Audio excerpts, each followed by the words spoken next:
जय जय राम कृष्ण हरे, जय जय राम कृष्ण हरे, जय जय राम कृष्ण हरे.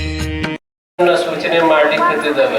ನೀನು ಜೀವ ಅಲ್ಲ, ನೀನು ಈಶ್ವರಿ ಅಲ್ಲ, ನೀನು ಶುದ್ಧ ಬ್ರಹ್ಮ ಇದ್ದೀಯಪ್ಪ, ಆನಂದವನ್ನು ತಗೋರಿ ಅಂತೇಳಿ ಮಾರ್ಗದರ್ಶನವನ್ನ ಕೊಡ್ಲಿಕ್ಕತ್ತಿದ್ದಾವೆ.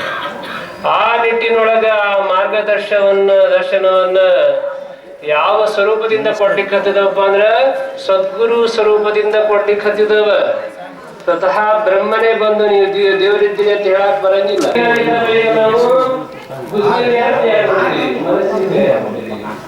ಮನಸ್ಸು ಯಾಕೆ ಯಾವ ಕಡೆ ಲಕ್ಷ್ಯ ಕೊಡೋದನ್ನ ಏಕಾಗ್ರ ಸ್ವರೂಪವಾಗಿ ದುಡಿತಾ ಇದ್ದಾರೆ ಅಂದ್ರೆ ಅವ್ರ ಅಂತಃಕರಣ ಎಷ್ಟು ತುಂಬಿರ್ಬೋದು.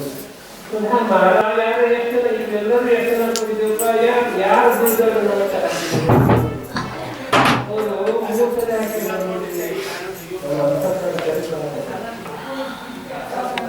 ತಿಳಿಸಿದಾಗ ಅನಿವಾರ್ಯವಾಗಿ ಆ ಗೋವಿಂದರಾಯರು ಮಹಾರಾಜರಣ್ಣವರ ಗೋವಿಂದರಾಯರು ರಾಮಕೃಷ್ಣ ಮಹಾರಾಜರು ಈ ಕಡೆ ಐಗಳಿಗೆ ಬಂದಿರ್ತಾರ. ಗುಂಡೋಪಂತ್ರಿಗೆ ಪತ್ರ ಬರೆದು ಅಲ್ಲಿಂದ ರಾಮಕೃಷ್ಣ ಮಹಾರಾಜರಿಗೆ ಜಮಖಂಡಿಗೆ ಕಳಿಸೋ ವ್ಯವಸ್ಥೆಯನ್ನು ಮಾಡ್ತಾರ್ರಿ.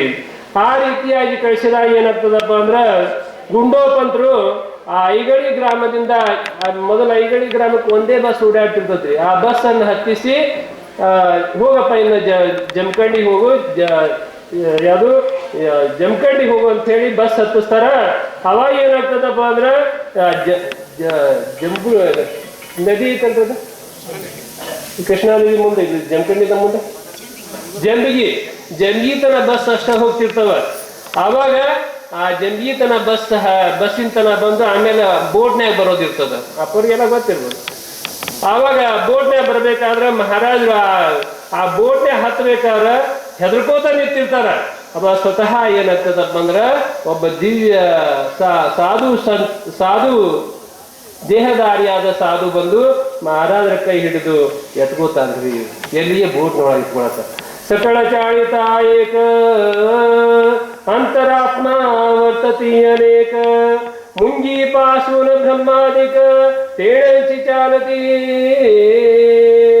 ಎಲ್ಲರ ಅಂತಃಕರಣವನ್ನು ಯಾರು ಮಾಡ್ಲಿಕ್ಕತ್ತಿದಾರ, ಚಲಿಸ್ಲಿಕ್ಕತ್ತಿದಾರ? ಒಬ್ಬೇ ಒಬ್ಬ ಪರಮಾತ್ಮ ಚಲಿಸ್ಲಿಕ್ಕಿದ್ದಾರ. ಯಾವ ಸ್ವರೂಪದಿಂದ? ಅರಿವಿನ ಸ್ವರೂಪದಿಂದ ಚಲಿಸ್ಲಿಕ್ಕಿದ್ದಾರ. ಯಾವ ಅರಿವು? ನಾನೇ ಪ್ರಜ್ಞಾನಾಂ ಬ್ರಹ್ಮ ಎಂಬ ಅರಿವು. ಇದು ಯಾವುದು? ಘೋಷವಾಕ್ಯ. ಇದು ಋಗ್ವೇದದ ಘೋಷವಾಕ್ಯ. ಯಾವಾಗ ಆ ಬಾಲಕನಲ್ಲಿ ನಾನ್ ಹೆಂಗ್ ಹತ್ತನಪ್ಪ ಅನ್ನೋ ಒಂದು ಅರಿವು ಬರ್ತದೋ ತಥಾ ಬ್ರಹ್ಮನೇ ಬಂದು ಆ ಸಾಧುವಿನ ವೇಷದೊಳಗ ಮಹಾರಾಜರನ್ನ ಬೋಟಿನೊಳಗೆ ಹತ್ತಿಸ್ತಾರ. ಹತ್ತಿಸ್ಬಿಡ್ಲೆ ಮಹಾರಾಜರಿಗೆ ಧೈರ್ಯ ಬರ್ತದ. ಅಲ್ಲಿಂದ ಆ ಬೋಟ್ನೊಳಗೆ ಬಂದು ಮತ್ತೆ ಮಹಾರಾಜರು ಬಸ್ ಅನ್ನು ಹತ್ತಿ ಈಗಿನ ಜಮಖಂಡಿ ಒಳಗಿನ ಹನುಮಂತೇವ್ರ ಗುಡಿಗೆ ಹತ್ರ ಬಂದು ಹನುಮಂತೇವ್ರ ಗುಡಿ ಇಳಿತಾರ. ಅಷ್ಟೊಳಗಾಗ್ಲಿ ನರಸಿಂಹೇಶ್ವರ ಮಹಾರಾಜರು ಅಲ್ಲಿ ಹೊನವಾಡ ಅಂಗಡಿ ಇರ್ತತ್ರಿ. ಆ ಹೊನವಾಡ ಅವ್ರಿಗೆ ಹೇಳಿರ್ತಿರ್ತಾರ, ಹಿಂಗ ಒಂದು ಹುಡುಗ ಬರ್ತತಿ, ಆ ಹುಡುಗ ಬರೋದ್ ನನ್ನ ಕಡೆ ಕಳಿಸ್ಕೊಡು ಅಂತ ಹೇಳಿ. ಆ ಪ್ರಕಾರ ಮಹಾರಾಜರೇನು ಇಳಿತಾರ. ಇಳಿದು ಬಿಟ್ಲೇನೆ ಆ ಹೊನವಾಡವರು ಆ ಮಹಾರಾಜರ ಆ ಬಾಲಕನನ್ನು ಹಿಡ್ಕೊಂಡು ತಮ್ಮ ಕಡೆ ಕೂಡಿಸ್ಕೊಂಡು ಒಬ್ಬ ಗ್ರಾಹಕನ ಜೊತೆಗೆ ಮಹಾರಾಜರಿದ್ದ ಜಾಗಕ್ಕೆ ಕಳಿಸ್ಕೊಡ್ತಾರ್ರಿ. ಏನು ಮಹಾರಾಜರಿದ್ದ ಜಾಗ ಕೊಡ್ಲಿನೇ ಅಲ್ಲಿ ಮಹಾರಾಜರೇನು ಪಡಸಾಲಿ ಇರ್ತದಲ್ಲ, ಆ ಪಡಸಾಲಿ ಒಳಗೆ ಮಹಾರಾಜರ ಅಕ್ಕನೇ ಅಕ್ಕಿ ಹಸ್ ಮಾಡ್ಕೋತ ಇರ್ತಿರ್ತಾಳ್ರಿ. ಶಾಂತಾಬಾಯಿ ಒಡೆಯರ್ ಅಂತ ಹೇಳಿ ತಮ್ಮ ಬಂದಿದ್ ನೋಡಿ ಖುಷಿಯಾಗಿ ಅಂಗಲಾಚೆ ಹತ್ಕೋತಾಡ್ರಿ. ಹಾಗೇನೆ ಮಹಾರಾಜರು ನೋಡ್ತಾರ. ಮಹಾರಾಜರು ಬಹಳ ಆನಂದ ಆಗ್ತದ. ಅವಾಗ ಆ ಮಹಾರಾಜರು ಏನ್ ಮಾಡ್ತಾರಪ್ಪ ಅಂದ್ರ ಆ ರಾಮಕೃಷ್ಣ ಬಾಲಕನ ಕಡೆಯಿಂದ ಸೇವೆಯನ್ನು ಸ್ವೀಕಾರ ಮಾಡ್ಲಿಕ್ಕೆ ಪ್ರಾರಂಭ ಮಾಡ್ತಾರ. ಯಾವಾಗ ಮಲ್ಕೋತಿದ್ರು ಅವಾಗ ಮಹಾರಾಜ ಹೇಳ್ತಿದ್ರು, ನಾನು ಕಾಲು ಹೊತ್ತಪ್ಪ, ನನಗೆ 3ನೇ ಗೊರಕಿ ಚಾಲು ಆತದ್ಮೇಲೆ ನೀ ಬಿಟ್ಟು ಬಿಡು ಅಂತಿದ್ರು. ನೋಡ್ರಿ ಎಷ್ಟು ಕಾಳಜಿ ಇರ್ತದ ಸದ್ಗುರುಗಳದ್ದು. ನನ್ನ ಶಿಷ್ಯಾಗ ಒಂದ್ ಸ್ವಲ್ಪನೂ ತೊಂದರೆ ಆಗದ ಸೇವೆನೂ ಸ್ವೀಕರಿಸೋದು, ಅದ್ರ ಜೊತೆಗೆ ಒತ್ಕೋತ ಹೋದ್ರೆ ಕೂಸೆಯಲ್ಲಿ ಬಳಂತದ್ದು ಅಂತ ಹೇಳಿ ಮೊದಲನೇ ಹೇಳಿಡೋದು. ಎಷ್ಟು ಗುರುವಿನ ಅಂತಃಕರಣ. ಹಿಂಗಾಗಿ ಬ್ರಹ್ಮಜ್ಞಾನ ಅನ್ನೋದು ನಮಗೆ ಸದ್ಗುರುವಿನ ಹಿಡ್ಕೊಂಡ್ರ ಹೂವಿನ ಆಕಾರದಲ್ಲಿ ವಾಸ ತಾನೇ ತಾನೇ ತಾನೇ ಅದರ ಆನಂದ ಸ್ವೀಕಾರ ಮಾಡಲಿಕ್ಕೆ ಸಹಜವಾಗಿ ಪ್ರಾಪ್ತ ಆಗ್ತದೆ. ನಿಜವಾಗ್ಲೂ ಬ್ರಹ್ಮಜ್ಞಾನ ಅನ್ನೋದು ಎಷ್ಟು ಯೋನಿಗಳನ್ನು ತೆಗೆದಿದ್ರು ಸಹಿತ ಇಡೀ ಜಗತ್ತೇ ನಮಗೆ ಕೊಡುಗೆಯಾಗಿ ಬಂದರೂ ಸಹಿತ ಸಿಗುವಂತ ಮಾತಲ್ಲ. ಅಂಥ ದಿವ್ಯ ವಸ್ತುವನ್ನ ಸದ್ಗುರುಗಳು ಸಹಜವಾಗಿ ಪ್ರಾಪ್ತ ಮಾಡಿಕೊಡ್ತಾರಪ್ಪ. ಯಾವಾಗ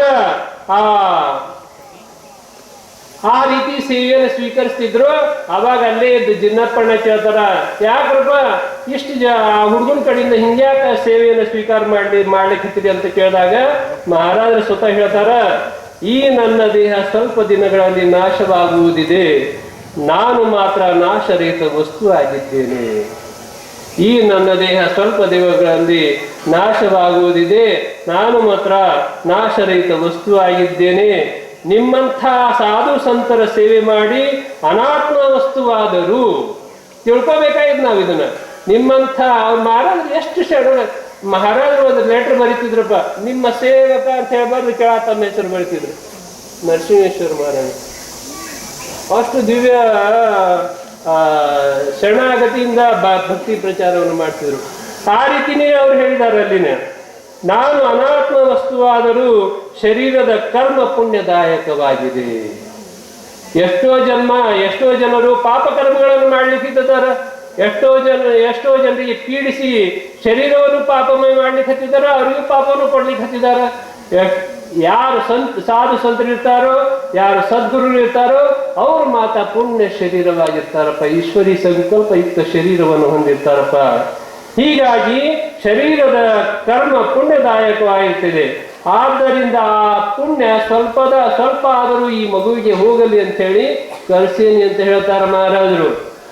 ಅದಕ್ಕೆ ಹೇಳ್ತಾರ ಅವರು, ಇದನ್ನ ಹೇಳಿದ ಕೂಡಲೇ ಜಿನ್ನಪ್ಪಣ್ಣ ರಾಜಾದಿರಾಸದುರ್ನ ಶ್ರೀ ಭಾವ್ ಸಾಹೇಬ್ ಮಹಾರಾಜ್ ಕಿ ಜೈ ಅಂತೇಳಿ ಜೈಕಾರವನ್ನು ಹಾಕ್ತಾರೆ.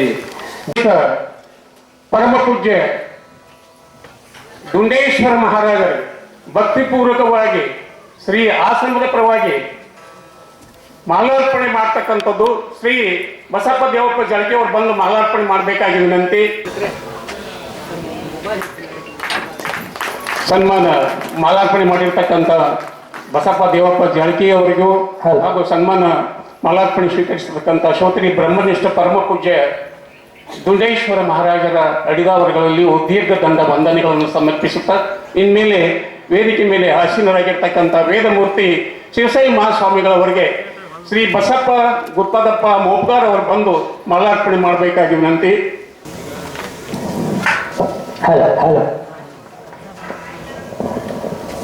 ಒಂದು ಬಹಳ ಅದ್ಭುತವಾಗಿರ್ತಕ್ಕಂಥ ಘಟನೆ ನಡೆದಿರ್ತಕ್ಕಂಥದ್ದನ್ನು ತಮ್ಮ ಮುಂದೆ ಹೇಳ್ತೀನಿ. ಯಾಕಂದ್ರೆ ಮಹಾರಾಜರು ಯಾವ ರೀತಿ ಇದ್ರು ಅಂತಕ್ಕಂಥದ್ದು ನೋಡಿದಾಗ ಈ ಕಲ್ಲೂರಿಂದ ಆಗಮಿಸಿರ್ತಕ್ಕಂಥ ಶ್ರೀ ತಿಮ್ಮಣ್ಣ ಪೂಜಾರ್ ಅವ್ರಿಗೆ ದನಿ ಇದ್ದಿದ್ದೀವಿ ಸರ್. ನಿನ್ನಿನ ದಿವಸ ನನ್ನ ದನಿನ ಹೋಗ್ಪ ಅಂತಕ್ಕಂಥ, ಯಾಕಂದ್ರೆ ಸಂಗೀತ ಶ್ರೇಷ್ಠದವರು ಒಂದು ಸ್ವಲ್ಪ ಮಹಾರಾಜರು ಒಂದು ಸ್ಮರಣೆ ತಗೊಂಡು ಹಿಂಗೆ ಮಾಡಿದಾಗ ಅವ್ರ ಧ್ವನಿ ಇವತ್ತು ಬಂದೈತಿ. ಯಾವ ರೀತಿ ಸಾಕ್ಷಾತ್ ನಮ್ಮ ದೇವರೇ ಮಹಾರಾಜರು ಅಂತಕ್ಕಂಥದ್ದನ್ನ ತಮ್ಮ ಮುಂದೆ ಹೇಳಬೇಕಾಗಿರ್ತಕ್ಕಂಥದ್ದು ನಾ ಹೇಳ್ತೀನಿ. ಇಲ್ಲೇದಾರವರು ನಿಮ್ಮನ್ನ ಪೂಜಾರವರು ಕಲ್ಲೋಳಿಯಿಂದ ಆಗಮಿಸಿರ್ತಕ್ಕಂಥವ್ರು ಯಾವ ರೀತಿ ಪರಮ ಪೂಜ್ಯರಾದಂಥ ದುಂಡೇಶ್ವರ ಅಪ್ಪಾಜಿಯವರು ನಿನ್ನೆ ನಾವು ಆಶ್ರಮಕ್ಕೆ ಹೋದಾಗ ನಾನು ಒಂದು ತಿಂಗಳವರೆಗಿನವರೆಗೂ ನನಗೆ ಧ್ವನಿ ಇದ್ದಿದ್ದೇ ಇಲ್ಲ. ಸಾಕಷ್ಟು ಪ್ರಯತ್ನಿಸಿದೆ, ಹಾಡಲು ಬರ್ತಾ ಇರಲಿಲ್ಲ. ಆದರೆ ಈ ಹಾಡೋದೇ ಇಲ್ಲ ಅಂದಮೇಲೆ ಬದುಕಿ ಏನು ಪ್ರಯೋಜನ ಅಪ್ಪ ಅಂಥೇಳಿ ಅಪ್ಪ ಅವ್ರ ಮುಂದೆ ನಾನು ನನ್ನ ದುಃಖವನ್ನು ತೋಡ್ಕೊಂಡೆ. ಅದಕ್ಕಾಗ್ತದೆ ವಿಚಾರ ಮಾಡ್ತೀಯಪ್ಪ ಗುರುಗಳದಾರ ಅಂಥೇಳಿ ತಮ್ಮ ಅಮೃತ ಹಸ್ತದಿಂದ ಇಲ್ಲಿ ಸ್ಪರ್ಶ ಮಾಡಿದಾಗ ಇವತ್ತಿಗೆ ಒಂದು ಘಟ್ಟಕ್ಕೆ ಮುಟ್ಟಿದೆ. ಹಾಡ್ತೀನಿ ಅನ್ನುವಂತಹ ಧೈರ್ಯ ಬಂದಿದೆ. ಗುರುವಿನ ಅನುಗ್ರಹ ಇದ್ದರೆ ನೀನಲ್ಲಿದೆ ಕೊರಡು ಕೊನರೋದಯ ಅನ್ನೋ ಹಾಗೆ ಗುರುನಾಥನ ಅನುಗ್ರಹ ಇದ್ದರೆ ಎಲ್ಲವೂ ಸಿಗುತ್ತದೆ ಅನ್ನೋದಕ್ಕೆ ನನ್ನ ಈ ಒಂದು ಶ್ರೀಕಂಠವೇ ಸಾಕ್ಷಿ ಅಂತ ನಾನು ಹೇಳ ಬಯಸ್ತೀನಿ. ಧನ್ಯವಾದ. ಇನ್ಮೇಲೆ ಭಾಗ್ಯೋದಯ ಮಹಾರಾಜರಿಗೆ ಪ್ರೀತಿ ಸ್ನೇಹದವಾಗಿ ಮಾಲಾರ್ಪಣೆ ಮಾಡ್ತಕ್ಕಂಥವ್ರು ಶ್ರೀ ಮಲ್ಲಿಕಾರ್ಜುನ್ ಸಂತಿಯವರು ಬಂದು ಮಾಲಾರ್ಪಣೆ ಮಾಡಬೇಕಾಗಿ ವಿನಂತಿ. ದಯವಿಟ್ಟು ಮಲ್ಲಿಕಾರ್ಜುನ್ ಸಂತಿಯವರು.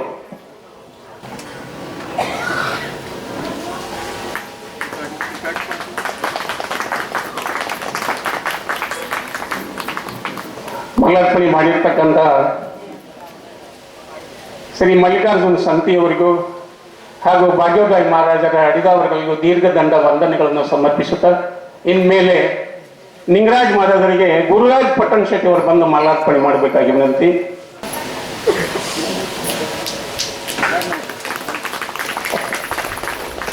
ಗೋವಿಂದ ಚೈತನ್ಯ ಮಹಾರಾಜರಿಗೆ ಬಂದು ಮಾಲಾರ್ಪಣೆ ಮಾಡಬೇಕಾಗಿ ವಿನಂತಿ. ಇದೀಗ ತಾನೇ ತಿಮ್ಮನವ್ರು ಹೇಗ್ ಮಾತ್ಮರೆ ಹೆಂಗಿರ್ತಾರೋ ಅಂತಕ್ಕಂಥ ಪೂರ್ವಾಶ್ರಮದ ಮರಿವಿನಲ್ಲಿ ಹೆಂಗ್ ಮಾಡ್ತಿದ್ದಾರೆ ಅವರು ಅಂತ ಕ್ಲಾಸ್ ಒನ್ ಆಫೀಸರ್ ಆದ್ರೂ ಸಹಿತ ಮಹಾರಾಜರ ಒಂದೇ ಆಜ್ಞೆ ಸಲುವಾಗಿ ತತ್ಕ್ಷಣನೇ ರಿಜೈನ್ ಮಾಡ್ತಾರ್ರಿ ರಾಮಕೃಷ್ಣ ಮಹಾರಾಜರು. ತತ್ಕ್ಷಣನೇ ಯಾವುದ ಪೂರ್ವಾಶ್ರಮದ ಪ್ರತಿಯೊಂದು ವಿಷಯಗಳನ್ನು ಮರೆತು ಪಂಚ ವಿಷಯಗಳನ್ನು ಮರಿತಾರ, ಸಂಬಂಧಗಳನ್ನು ಮರಿತಾರ, ಜಗತ್ತನ್ನು ಮರಿತಾರ. ಹೆಂಗ್ ಹೊಂಟಿದಾರ? ಮಗುವಿನ ಮುಗ್ಧತೆ ಮಗದಲ್ಲಿ ಅಡಗಿತು. ಅಪ್ಪ ನೋಡಿದ್ರೆ ಹೆಂಗ ಅನಿಸ್ತದ ನಮಗ? ಮಗುವಿನ ಜೊತೆ ಕಾಣಿಸ್ತಾರ. ಅಂಥ ಮಗುವಿನ ಮುಗ್ಧತೆ ತಪಶ್ಚರ್ಯದೊಳಗೂ ಬೇಕು. ಜ್ಞಾನಾನಂತರ ಉತ್ತರಾರ್ಧವಾಗಿನೂ ಬೇಕಾಗ್ತದ. ಪೂರ್ವಾರ್ಧದೊಳಗೆ ಹೆಂಗಿರ್ತದ ಹಂಗೆ ಉತ್ತರಾರ್ಧದೊಳಗೂ ಅದ್ರ ಅಳವಡಿಸ್ಕೋಬೇಕಾಗ್ತದೆ. ಅಂದಾನೆ ಆ ಭಕ್ತರ ಉದ್ಧಾರ ಆಗ್ಲಿಕ್ಕೆ ಶಕ್ತಿ ಐತಪ್ಪ. ಮಗುವಿನ ಮುಕ್ತತೆ ಮೊಗದಲ್ಲಿ ಅಡಗಿತು, ಮರೆಯದ ಆನೆಯ ಆನಂದದಲ್ಲಿ, ಮರೆಯದ ಆನೆಯ ಆನಂದದಲ್ಲಿ.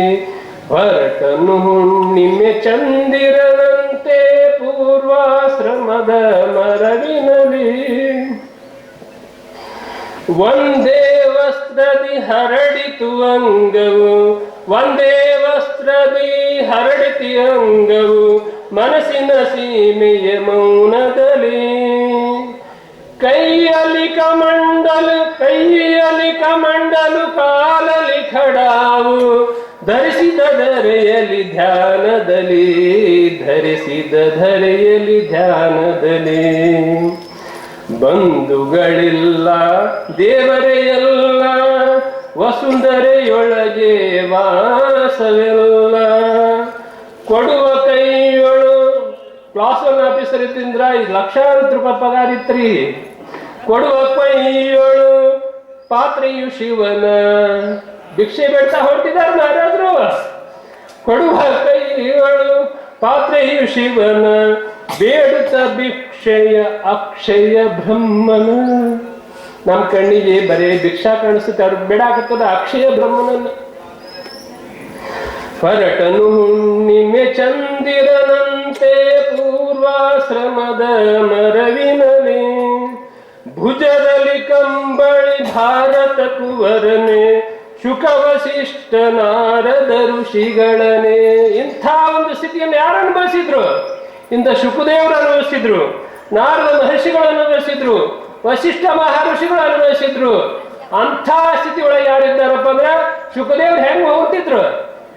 ಮೈ ಮೇಲೆ ಒಂದು ವಸ್ತ್ರದಿಂದಾನೆ ಹೊಂಟಿದ್ರು. ಹುಟ್ಟಾನೆ ಶುಕದೇವರು ಮೈ ಮೇಲೆ ವಸ್ತ್ರದಿಂದಾನೆ ಹೊಂಟಿದ್ರು. ಫಂಟ ಅಂತೇಳಿ ವೇದವ್ಯಾಸರು ಸ್ವತಃ ಅವ್ರ ತಂದೆ ಅದು ವೇದವ್ಯಾಸರು ಬೆನ್ನ ಹತ್ತಾನೆ ಶುಕದೇವ್ರು ಮುಂದೆ ಹೋಗ್ತಿರ್ತಾರ. ಅಲ್ಲಿ ಹೆಣ್ಮಕ್ಳು ಆಜು ಇರ್ತಾರ, ಅದು ಬಟ್ಟೆ ಒಯ್ಯಾಕತ್ತಿರ್ತಾರ. ಅವ್ರೇನು ಯೋಚನೆಯನ್ನು ಮಾಡಂಗಿಲ್ಲ. ಅವ್ರು ಪಾಸ್ ಆಗಿ ವೇದವ್ಯಾಸರು ಆ ಶುಕದೇವನ್ ಹಿಡ್ಕೋಬೇಕಂತ ಹೊಂಟದಾಗ ಆ ಹೆಣ್ಮಕ್ಳು ವಸ್ತ್ರವನ್ನು ಮುಚ್ಕೋತಿರ್ತಾರೆ. ಶುಕದೇವರಿಗೆ ಅಷ್ಟು ವೈರಾಗ್ಯ ಇತ್ರಿ. ಹಿಂಗಾಗಿ ಅಲ್ಲಿ ಭೇದ ಭಾವ ಜನರಲ್ಲಿನೂ ಕಾಣಿಸ್ತಿದ್ದಿಲ್ಲ. ಆದ್ರೆ ವೇದವ್ಯಾಸರಿಗೆ ಇನ್ನೂ ಅದು ಹೋಗಿಲ್ಲ ಅನ್ನೋದು ಜನರಿಗೆ ಗೊತ್ತಾಗ್ತಿತ್ತು. ನೋಡ್ರಿ ಎಷ್ಟು ಸೂಕ್ಷ್ಮ ಐತಿ ಅಂತ ಸ್ಥಿತಿ ಒಳಗ. ಭುಜದಲ್ಲಿ ಕಂಬಳಿ ಭಾರತ ಕುವರನೆ. ನಮ್ಮ ಭಾರತದ ಅದೃಷ್ಟ ಇದೆ, ಇಂಥ ಮಹಾಪುರು ನಮ್ಮಲ್ಲಿ ಹುಟ್ಟಿದಾರ, ನಮ್ಮ ಈ ಎಲ್ಲಟ್ಟಿ ಒಳಗರ ಕಾರ್ಯವನ್ನು ನಿರ್ವಹಿಸಿದಾರ, ನಮ್ಮ ಅದೃಷ್ಟ. ಭುಜದಲ್ಲಿ ಕಂಬಳಿ ಭಾರತ ಕುವರನೆ, ಶುಕ ವಸಿಷ್ಠ ನಾರದ ಋಷಿಗಳನೆ. ಬೆಳೆಸಿದ ದೇಶದ ಪುಣ್ಯ ಭೂಮಿಯೇ ಹರಿಹರ ಹರಸಿದ ರಾಮಕೃಷ್ಣಗೆ. ದೇಹದಿ ಧರ್ಮದಿ ದಿನಗಳು ಕಳೆದವು. ಮತ್ತು ಆಯುಷ್ಯ ತನ್ನ ಪ್ರಕಾರ ಹೋಗ್ತಿರ್ತದ ದೇಹದ ಧರ್ಮದ ಪ್ರಕಾರ. ಆತ್ಮನೇ ತಾನೊಂದುಳಿದಿರಲು. ತಪಶ್ಚರ್ಯ ಮಾಡ್ತಾ ಏನು ಉಳಿತದ? ಆತ್ಮಸ್ಥಿತಿ ಒಂದೇ ಉಳಿತದಪ್ಪ. ತಮ್ಮ ದೇಹದ ಪ್ರತಿಯೊಂದನ್ನು ಅವರು ಮರೆತು ಬಿಟ್ಟಿರ್ತಾರ. ದೇಹ ಮತ್ತು ದೇಹಕ್ಕೆ ಸಂಬಂಧಪಟ್ಟಂತ ಜಗತ್ತು, ಜಗತ್ತಿಗೆ ಸಂಬಂಧಪಟ್ಟಂತ ಸಂಬಂಧ, ಸಂಬಂಧಕ್ಕೆ ಸಂಬಂಧಪಟ್ಟಂತ ಪ್ರೇಮ, ವಾತ್ಸಲ್ಯ ಇವನ್ನೆಲ್ಲವನ್ನು ಕಳ್ಕೊಂಡಿರ್ತಾರ. ಅವೆಲ್ಲವೂ ಎದ್ರ ಮೇಲೆ ಏಕಾಗ್ರತೆ ಆಗಿರ್ತದೆ? ಆ ಭಗವಂತನ ಮೇಲಾಗಿರ್ತದ. ಅವೆಲ್ಲವೂ ಎದ್ರ ಮೇಲಾಗಿರ್ತದ? ತನ್ನ ಗುರುವಿನ ಮೇಲಾಗಿರ್ತದ. ಅವೆಲ್ಲವೂ ಎದ್ರ ಮೇಲಾಗಿರ್ತದ? ಆ ಸಚ್ಚಿದಾನಂದ ಪರಬ್ರಹ್ಮನ ಏಕರೂಪರಾಗಿರ್ತಾರಪ್ಪ. ದೇಹದಿ ಧರ್ಮದಿ ದಿನಗಳು ಕಳೆದವು, ಆತ್ಮನೇ ತಾನೊಂದುಳಿದರಲು. ದೇಹವ ಸವೆಸುತ್ತ ಧರ್ಮವ ಗಳಿಸುತ್ತ. ಯಾವ ಧರ್ಮವನ್ನು ಗಳಿಸ್ಬೇಕಾಯ್ತು? ನಮ್ಮ ಸ್ವಧರ್ಮ. ಸ್ವಧರ್ಮ ಅಂದ್ರೆ ಸ್ವಸ್ವರೂಪವನ್ನು ಅನುಸಂಧಾನವನ್ನು ಗಳಿಸ್ಬೇಕಾಯ್ತು. ಧರ್ಮ ಅಂದ್ರೆ ಆ ಜಾತಿ ಈ ಜಾತಿ ಅಲ್ರಿ. ನಾವ್ಯಾರಿದ್ದೇವೆ ಅನ್ನೋದನ್ನು ತಿಳ್ಕೊಳ್ಳೋದೇ ಅದೇ ಸ್ವಧರ್ಮ. ಅದನ್ನ ಬಿಟ್ಟು ನಾವು ಏನೇನೋ ಧರ್ಮವನ್ನು ಹಂಚ್ಕೊಂಡು ಕೂತಿದ್ದೇವೆ. ಅಂಥ ಧರ್ಮವನ್ನ, ಸ್ವಧರ್ಮವಾದ ಆತ್ಮ ಸಾಕ್ಷಾತ್ಕಾರದಲ್ಲಿ ತಾವು ಏಕರೂಪವಾಗಿ ಆ ಒಂದು ಸ್ಥಿತಿಯನ್ನು ಅನುಭವಿಸ್ತಾ ಆ ತಪಶ್ಚರ್ಯ ಪ್ರಾರಂಭ ಆಗ್ತದಪ್ಪ. ಆ ತಪಶ್ಚರ್ಯವನ್ನು ಮತ್ತೆ ಅವಕಾಶದ ನೋಡೋಣ ಅಂತ ಹೇಳಿ ಹೇಳ್ತಾ ನಾನು ಎರಡು ಮಾತಿಗೆ ವಿರಾಮ. ಪರಮ ಪೂಜ್ಯ ಚೈತನ್ಯ ಮಹಾರಾಜರ ಅಡಿದಾವಳಲ್ಲಿ ಭಕ್ತಿಪೂರ್ವಕವಾದ ಪ್ರಣಾಮಗಳನ್ನು ಸಲ್ಲಿಸ್ತಾ ಇದ್ದೇನೆ. ಇನ್ಮೇಲೆ ಶಿರಸೈ ಮಹಾಸ್ವಾಮಿಗಳು ತಮ್ಮ ಪ್ರವಚನವನ್ನು ಪ್ರಾರಂಭಿಸಬೇಕು. ಯಾಕಂದ್ರೆ ಜಯ ನಮ ಪಾರ್ವತಿಪತೆ ಹರ ಹರ. ಸದ್ಗುರುನಾಥ ಮಹಾರಾಜ ಕಿ. ಅವಾಚಾತ್ಮ ಸ್ವರೂಪಾಯ ಶಿವಭಾವ ಪ್ರದಾಯಿನೇ ನಮ ಸದ್ಗುರುನಾಥಾಯ ಸಟಸ್ಥಲ ಬ್ರಹ್ಮಮೂರ್ತಯೇ. ಕವಿಶಂ ಭವವೈದ್ಯಂಚ ಸಕಲಶಾಸ್ತ್ರ ಪಂಡಿತಂ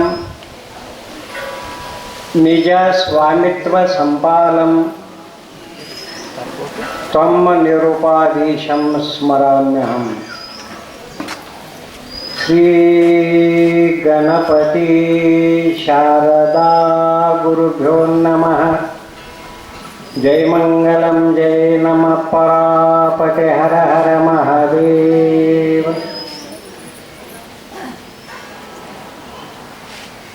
ಕ್ಷೇತ್ರಾಧಿದೇವತೆಯಾದ ಸಮರ್ಥ ಸದ್ಗುರು ನರಸಿಂಹೇಶ್ವರ ಮಹಾರಾಜರ ತತ್ ಸಂಪ್ರದಾಯದ ಸಮಸ್ತ ಸದ್ಗುರುಗಳ ಚರಣಾರವಿಂದಗಳಿಗೆ ಅನಂತ ನಮಸ್ಕಾರಗಳನ್ನು ಸಲ್ಲಿಸಿ, ಈ ಕಾರ್ಯಕ್ಕೆ ಕಾರಣೀಭೂತರು ಪ್ರಥಮ ಪುಣ್ಯಸ್ಮರಣೆಯ ಸ್ವರೂಪದಲ್ಲಿರ್ತಕ್ಕಂತಹ ಸಮರ್ಥ ಸದ್ಗುರು ರಾಮಕೃಷ್ಣ ಮಹಾರಾಜರ ದಿವ್ಯ ಸನ್ನಿಧಾನಕ್ಕೆ ನಮಿಸಿ, ಆ ಸ್ಮರಣೋತ್ಸವದ ಈ ಪೂಜ್ಯ ವೇದಿಕೆಯಲ್ಲಿ ಸನ್ನಿಧಾನ ಸ್ಥಾನದಿಂದ ಅಲಂಕೃತಗೊಂಡಿರತಕ್ಕಂತಹ ನಂದೀಶ್ವರದ ಆಶ್ರಮದ ಪೂಜ್ಯರಾಗಿರ್ತಕ್ಕಂತಹ ಸದ್ಗುರು ಶ್ರೋತ್ರಿಯ ಬ್ರಹ್ಮನಿಷ್ಠ ದುಂಡೇಶ್ವರ ಅಪ್ಪಾಜಿಯವರ ಚರಣಾರವಿಂದಗಳಿಗೂ ನಮಿಸಿ, ಲಿಂಗರಾಜ ಮಹಾರಾಜರಿಗೂ, ಮಾತನಾಡಿ ವಿಶ್ರಮಿಸಿದ ಚೇತನ ಮಹಾರಾಜರಿಗೂ, ಸುರೇಶ್ ಮಹಾರಾಜರಿಗೂ ಅಭಿವಂದಿಸುತ್ತಾ, ಈ ಕಾರ್ಯಕ್ರಮದಲ್ಲಿ ಪಾಲ್ಗೊಂಡು ಧನ್ಯರಾಗಲು ಬಯಸ ಬಂದ ಸಮಸ್ತ ಸ್ವಪರ ಗ್ರಾಮಗಳ ಮಹಾನುಭಾವ ಶರಣರಿಗೂ, ವಾತ್ಸಲ್ಯ ಮೂರ್ತಿಗಳಾದ ತಾಯಂದಿರ ಬಳಗಕ್ಕೂ, ಸಂಗೀತ ಬಳಗಕ್ಕೂ, ಕಾರ್ಯಕರ್ತರಿಗೂ, ಸಭಾ ಸಂಚಾಲಕರಿಗೂ, ಮುದ್ದು ಬಾಲಕ ಬಾಲಕಿಯರ ಬಳಗಕ್ಕೂ ನನ್ನ ಅನಂತ ಪ್ರಣಾಮಗಳನ್ನು ಸಲ್ಲಿಸುತ್ತಾ ಇವತ್ತಿನ ಸೇವೆಯಲ್ಲಿ ಪಾಲ್ಗೊಳ್ಳೋಣ. ಇದು ಗುರುಸ್ಮರಣೆ. ನಾವು ಮಾಡ್ತಕ್ಕಂಥದ್ದು ಗುರುಸ್ಮರಣೆ. ಯಾಕೆ ಮಾಡಬೇಕ್ರಿ? ಗುರುಸ್ಮರಣೆಯಿಂದ ನಮಗೆ ಏನು ಲಾಭ? ಯಾಕಂದ್ರೆ ನಾವು ಪ್ರಪಂಚಿಕರು, ನಾವು ಲಾಭವನ್ನಷ್ಟೇ ಹುಡುಕಾಡೋದು. ಯಾರ್ಯಾರು ಯಾವ್ದಾರ ಕೆಲಸಕ್ಕೆ ಬರ್ತೇನೆ ಹೋಗೋಣ ಅಂದ್ರೆ ಏನು ಲಾಭ ಐತಿ ಅಂತ ಕೇಳ್ತೀವಿ ನಾವು. ಲಾಭವನ್ನೇ ದೃಷ್ಟಿಯಲ್ಲಿ ಇಟ್ಟುಕೊಂಡು ಮಾಡತಕ್ಕಂಥ ಪ್ರಪಂಚ ನಮ್ಮದು. ಇಲ್ಲಿಯೂ ಗುರುಸ್ಮರಣೆ ಅಂತ ಕೇಳಿದ್ರೆ ಏನು ಲಾಭ? ಬಹು ಲಾಭ. ಗೀತಾಚಾರ್ಯ ಒಂದು ಮಾತನ್ನು ಹೇಳ್ತಾನೆ, ಯದ್ ಯದಾಚರತಿ ತತ್ತ ದೇವೇತರೋ ಜನಾಃ ಸ ಯತ್ ಪ್ರಮಾಣಂ ಕುರುತೆ ಲೋಕಸ್ತದನು ವರ್ತತೆ ಅಂತ ತಿಳ್ಕೊಂಡು. ಅರ್ಜುನ, ಯಾವುದು ಉತ್ತಮವಾದ ಆಚರಣೆಯೋ, ಯಾವುದು ಸದ್ಗತಿಯನ್ನು ಕೊಡ್ತಕ್ಕಂತಹ ನಿಯಮವೋ, ಯಾವುದು ಶಾಸ್ತ್ರ ವಿರುದ್ಧವಲ್ಲದ ಕಾರ್ಯವೋ, ಯಾವುದು ಧರ್ಮದ ಸ್ವರೂಪವಾಗಿದೆಯೋ, ಯಾವುದರಿಂದ ಸದ್ಗತಿ ಆಗ್ತಾ ಇದೆಯೋ ಅದನ್ನು ಆಚರಿಸಿಕೊಂಡು ನಡೆಯತಕ್ಕಂಥವರಿಗೆ ದೇವೇತರೋ ಜನಾಃ ಅಂತ ಹೆಸರು. ದೇವೇತರೋ ಜನಾಃ ಏನಪ್ಪ, ಅವ್ರು ದೇವರಿದ್ದಂಗೆ, ಅಲ್ಲೇನೂ ಕಸರಿಲ್ಲ. ಆ ದೇವೇತರೋ ಜನ, ಆ ಮಹಾನುಭಾವರು ಆಚರಿಸಿಕೊಂಡು ನಡೆದಿರ್ತಕ್ಕಂತಹ ಮಾರ್ಗವೇ ಲೋಕಸ್ತದನು ವರ್ತತೆ. ಆ ಪೂಜ್ಯರ ಆಚರಿಸಿಕೊಂಡು ಹೋಗಿರ್ತಕ್ಕಂಥ ಮಾರ್ಗ, ಆಚರಿಸಿಕೊಂಡು ಹೋಗತಕ್ಕಂಥ ಮಾರ್ಗ ಯಾವುದಿದೆಯೋ ಅದೇ ನಮ್ಮ ಪ್ರಮಾಣ ಅಂತ ಇಟ್ಟುಕೊಳ್ಳೋಣ. ಇತರ ಲೋಕದ ಜನನು ಕೂಡ ಅದೇ ಮಾರ್ಗವನ್ನು ಅವಲಂಬಿಸುತ್ತಾರೆ. ಆ ಮಾರ್ಗ ಎಲ್ಲಿ ಇದೆಯೋ ಅಲ್ಲಿ ಸುಖ ಇದೆ, ಇಷ್ಟೇ. ಮತ್ತೆ ಏನು ಲಾಭ? ಸುಖ. ಯಾವ ಸುಖ? ವಿಷಯ ಸುಖ ಅಲ್ಲ. ವಿಷಯ ಸುಖ ತೋರ್ದೈತಿ, ಅಡಗ್ತೈತಿ. ಇದು ಆತ್ಯಂತಿಕ ದುಃಖ ನಿವೃತ್ತಿ, ಪರಮಾನಂದ ಪ್ರಾಪ್ತಿ. ಏನು ಲಾಭ? ಬಂದಂಥ ಸುಖ ಬಿಟ್ಟು ಹೋಗೋದೇ ಇಲ್ಲ, ಹೋದಂಥ ದುಃಖ ತಿರುಗಿ ಬರೋದೇ ಇಲ್ಲ. ಮತ್ತು ಇದಕ್ಕಿಂತ ಹೆಚ್ಚಿನ ಲಾಭ ಏನು ಬೇಕ್ರಿ ಹೇಳ್ರಿ ನೋಡಿ. ಆ ರೀತಿಯಾಗಿ ರಾಮಕೃಷ್ಣ ಮಹಾರಾಜರ ಒಂದು ಪುಣ್ಯಸ್ಮರಣೆ ನೆಪ. ಆ ಲಾಭ ಏನೈತ್ರಿ ನಮಗಂತ ಕೇಳಿದರೆ, ಗೀತಾಚಾರ್ಯನ ಸ್ವರೂಪವೇ ಆಗಿರ್ತಕ್ಕಂಥ ದುಂಡೇಶ್ವರಪ್ಪಗಳವ್ರ ದರ್ಶನ. ಮತ್ತೇನು ಲಾಭ ಹೇಳಿ ನೋಡಿ. ಹಂಗೆ ಕರೆದ್ರೆ ಬರ್ತಿದ್ರೆ, ಸಮಾನಶೀಲ ವ್ಯಸನೇಶು ಸಖ್ಯಂ ಒಂದು ಮಾತು ಬರ್ತೈತಿ, ಭಾಳ ಚಂದ ಮಾತದು. ಸಮಾನಶೀಲ ವ್ಯಸನೇಶು ಸಖ್ಯಂ. ಸಮಾನವಾಗಿರ್ತಕ್ಕಂತಹ ಒಳ್ಳೆಯ ಸದ್ಧರ್ಮದ ಆಚರಣೆಗಳು ಯಾರಲ್ಲಿರ್ತಾವೋ ಅವರು ಗೆಳೆಯರಾಗಿರ್ತಾರೋ ನೋಡ್ರಿ. ರಾಮಕೃಷ್ಣ ಮಹಾರಾಜರಲ್ಲಿ ಕೂಡ ಅಂತಹ ಆಚರಣೆಗಳೇ ಇದ್ದವು, ಅಪ್ಪವರಲ್ಲಿಯೂ ಕೂಡ ಅಂಥ ಆಚರಣೆಗಳಿದ್ದವು. ಅಂದಾಗನ ಇವರಿಗೆ ದೋಸ್ತಿ, ಅದು ನಮಗೆ ಲಾಭ. ಏನು ಇದಕ್ಕಿಂತ ಆನಂದ ಏನೈತೆ ಹೇಳ್ರಿ ನೋಡೋಣ. ಏನು ಆನಂದ ಐತೆ ಹೇಳ್ರಿ ನೋಡಿ. ಅದಕ್ಕೆ ಇಲ್ಲಿ ಗುರುಗಳ ಪುಣ್ಯಸ್ಮರಣೆ ಯಾಕೆ ಮಾಡಬೇಕು ಅಂತ ಕೇಳಿದರೆ, ಅವರ ದೇಹ ಮರೆ ಆಯಿತು, ಆತ್ಮ ಮರೆ ಆಗಲಿಲ್ಲ. ನೈನಂ ಚಿಂದಂತಿ ಶಸ್ತ್ರಾಣಿ ನೈನಂ ದಹತಿ ಪಾವಕಾಹ ನ ಚೈನಂ ಕ್ಲೇದಯಂತ್ಯಾಪೋ ನ ಶೋಷಯತಿ ಮಾರುತಃ. ಅರ್ಜುನ, ಆತ್ಮನನ್ನ ಶಸ್ತ್ರಗಳು ಕತ್ತರಿಸೋದಿಲ್ಲ. ನೈನಂ ಚಿಂದಂತಿ ಶಸ್ತ್ರಾಣಿ ನೈನಂ ದಹತಿ ಪಾವಕಾಹ, ಯಾವ ಅಗ್ನಿನೂ ಸುಡೋದಿಲ್ಲ. ನ ಚೈನಂ ಕ್ಲೇದಯಂತ್ಯಾಪೋ, ಯಾವ ನೀರು ತೊಯಿಸೋದಿಲ್ಲ. ನ ಶೋಷಯತಿ ಮಾರುತಃ, ಯಾವ ಗಾಳಿಯೂ ಆತ್ಮನನ್ನು ಒಣಗಿಸೋದಿಲ್ಲ. ಆತ್ಮ ಅವಿನಾಶಿ, ಚೇತನ. ಒಬ್ಬೊಬ್ಬ ಮಹನೀಯರು ತಮಗೆ ಆನಂದ ಬಂದ ಹಾಗೆ ಕರ್ಕೊಂಡ್ರು, ಇಷ್ಟೇ, ಮತ್ತೇನಿಲ್ಲ. ಒಬ್ಬರು ಜಂಗಮ ಅಂದರು, ಒಬ್ಬರು ಚೇತನ ಅಂದರು, ಒಬ್ಬರು ಆತ್ಮ ಅಂದರು. ಯಾವುದನ್ನು ಏನು ಅಂದರೂ ಕೂಡ ಅದೊಂದೇ ಒಂದು ವಸ್ತುವಿಗೆ ಹೋಗಿ ಮುಟ್ಟತೈತೆ ಹೊರತಾಗಿ ಮತ್ತೊಂದು ಯಾವುದೂ ಇಲ್ಲ. ಇಂತಹ ಒಂದು ಸಂಗಮ ಒಬ್ಬ ಮಹಾನುಭಾವಿ ತಪಸ್ವಿ ನಮ್ಮ ಕಡೆ ದಯಮಾಡಿಸ್ಯಾನ. ಅವ್ರು ಯಾರಲ್ರಿ ನೋಡ್ಲಾಕ ನಮಗತೆ ದೇಹ ಕಾಣಿಸ್ತೈತೆ ಅಷ್ಟೇ. ದುಂಡೇಶ್ವರಪ್ಪ ಅವರು ದೇಹ ಕಾಣಿಸ್ತೈತಿ ಅಷ್ಟೇ. ಯಾರವರು? ಧರೆಯ ಜೀವರಿಗೆ ಬಂದ ಅಜ್ಞಾನವ ಹರಿಸಲು ನೀಗಲೆಂದು ಶಿರ ಕರ ಚರಣಾದಿಗಳಿಂದ ಪರಬ್ರಹ್ಮ ಗುರುರೂಪದಿಂದ ಅವತಾರಗೈದಿಹನಾಗಿ. ಏನೈತೆ ಹೇಳ್ರಿ ನೋಡೋಣ. ಆನಂದದೊಳಗದಾನ, ಪರಮಾನಂದದೊಳಗದಾನ, ಪರಮಾತ್ಮನ ಸ್ವರೂಪಿಯಾಗಿ ಅದಾನ. ಯಾಕೆ ಇಲ್ಲಿ ಬರ್ಬೇಕ್ರಿ ಮಹಾತ್ಮರು? ಇಲ್ಲಿ ಯಾಕೆ ಬರ್ಬೇಕು ಹೇಳ್ರಿ ನೋಡೋಣ. ಏನು ಕೆಲಸ ಐತಿ? ಆನಂದವೇ ಆನಂದ ಅಲ್ಲಿ. ಅದನ್ನು ಬಿಟ್ಟುಕೊಟ್ಟು ಆ ಪರಮಾನಂದವನ್ನು ಬಿಟ್ಟು ಈ ಮೃತ್ಯು ಲೋಕಕ್ಕೆ ಬಂದರು, ಈ ಕರ್ಮ ಭೂಮಿಗೆ ಬಂದರು. ಯಾಕಂತ ಕೇಳಿದ್ರೆ ಅಂತಃಕರಣ ಪೂರ್ವಕವಾಗಿರ್ತಕ್ಕಂಥ ಅವರ ಹೃದಯ ಅಂತೇಳಿ ಆ ಲೋಕ ಬಿಟ್ಟು ಈ ಲೋಕಕ್ಕೆ ಬಂದಾರ. ಮತ್ತೇನಲ್ರಿ, ಯಾಕೆ ಬಂದರು ಅಂತ ಕೇಳಿದರೆ ಧರೆಯ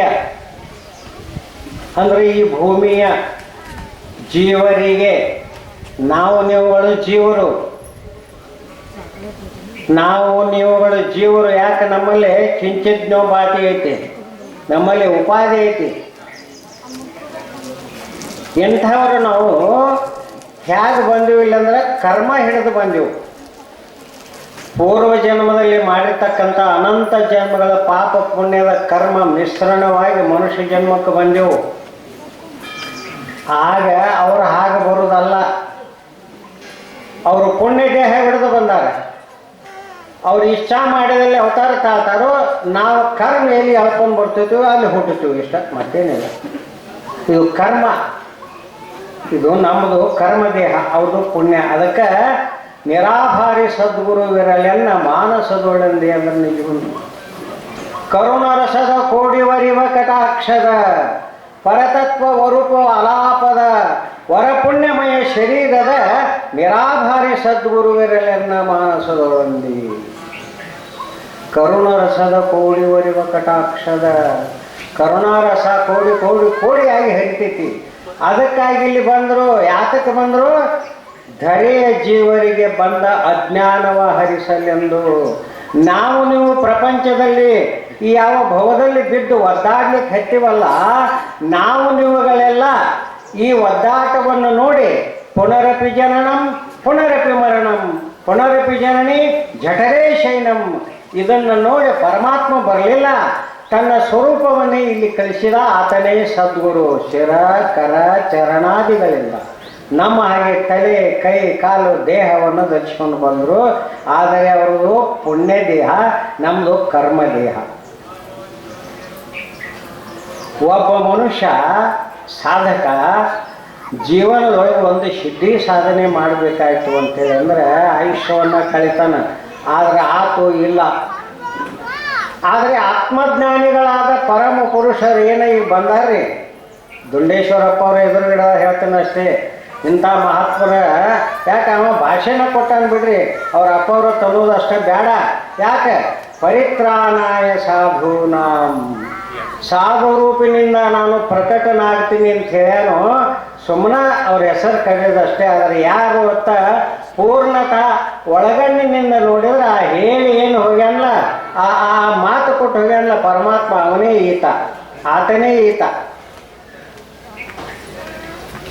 ಅದಕ್ಕೆ ನಮ್ಮ ಈ ಭವನೆಯನ್ನು ಕಂಡು ನಾವು ಹುಟ್ಟಿ ಸತ್ತು ಬಳಲುವಾಗ ಆ ಸದ್ಗುರುನಾಥ ಏನು ಮಾಡಿದ ಅಂತ ಕೇಳಿದರೆ, ನಮ್ಮ ಹಾಗೆ ದೇಹಧಾರಿಯಾಗಿ ಬಂದು ನಮ್ಮ ಹಾಗೆ ಊಟನ ಮಾಡ್ತಾನ, ನಮ್ಮ ಹಾಗೆ ಇರ್ತಾನ, ನಮ್ಮ ಹಾಗೆ ನಿದ್ರೆ ಮಾಡ್ತಾನ, ಏನೆಲ್ಲ ಮಾಡ್ತಾನೋ. ಆದರೆ ಅದು ಆ ಕರ್ಮ ಅವ್ರ ಅಧೀನ ಐತಿ. ನಾವು ಕರ್ಮದ ಅಧೀನ ಇದೀವಿ. ಒಬ್ಬ ಅಪರಾಧಿ ಪೊಲೀಸ್ ಸ್ಟೇಷನ್ಗೆ ಹೋಗ್ತಾನ, ಅವ್ರು ತಾನ ಹೋಗ್ಕೊಂಡ್ರು ಎಳ್ಕೊಂಡು ಹೋಗ್ತಾರು. ಒಬ್ಬ ಅಪರಾಧಿ ಪೊಲೀಸ್ ಸ್ಟೇಷನ್ಗೆ ಹೋಗ್ತಾನಂದ್ರೆ ಎಳ್ಕೊಂಡು ಹೋಗ್ತಾರವನ್ನ. ಹಂಗೆ ನಮ್ಮನ್ನ ಕರ್ಮ ಎಳ್ಕೊಂಡು ಬಂದೈತಿ. ಇಲ್ಲಿ ಪೇಸ್ ಏನೋ ಹೋಗ್ತಾನೋ, ಇನ್ಸ್ಪೆಕ್ಟರ್ ಹೋಗ್ತಾನೋ ಪೊಲೀಸ್ ಸ್ಟೇಷನ್ಗೆ, ಯಾರು ಎಳ್ಕೊಂಡು ಹೋಗ್ತಾರನ್ರಿ? ಸೂಕ್ಷ್ಮ ವಿಚಾರ ಮಾಡಿ. ಪೊಲೀಸ್ ಸ್ಟೇಷನ್ಗೆ ಅಪರಾಧಿನೂ ಹೋಗ್ತಾನೆ, ಆದ್ರೆ ನಾವು ಎಳ್ಕೊಂಡು ಹೋಗಿರ್ತಾನೋ, ಅಧಿಕಾರಿಗಳು ಹೋಗ್ತಾರೆ, ಅವರು ತಮ್ಮ ಇಚ್ಛೆ ಮೇರೆಗೆ ತಮ್ಮ ಕರ್ತವ್ಯದ ಸಲುವಾಗಿ ಹೋಗಿರ್ತಾರೆ. ಹೇಗೋ ಹಾಗೆ ಈ ಮೃತ್ಯು ಲೋಕಕ್ಕೆ ನಾವು ನಮ್ಮನ್ನು ಕರ್ಮ ಎಳ್ಕೊಂಡು ಬಂದೆವು. ಆ ಕರ್ಮವನ್ನು ಪರಿಹರಿಸಿ ಮುಕ್ತಿಯನ್ನು ನೀಡುವುದಕ್ಕೋಸ್ಕರವಾಗಿ ಸ್ವತಃ ತಾನ ಇಲ್ಲಿ ಸಾಯವಾಗಿ ಬಂದ, ಮತ್ತೇನಿಲ್ಲ, ಸಾಯವಾಗಿ ಬಂದ. ಭಾಳ ಮಜಾ ಐತೆ. ಗುರುಮಾರ್ಗ ಅಂದ್ರೆ ಸಾಮಾನ್ಯ ಅಲ್ಲ.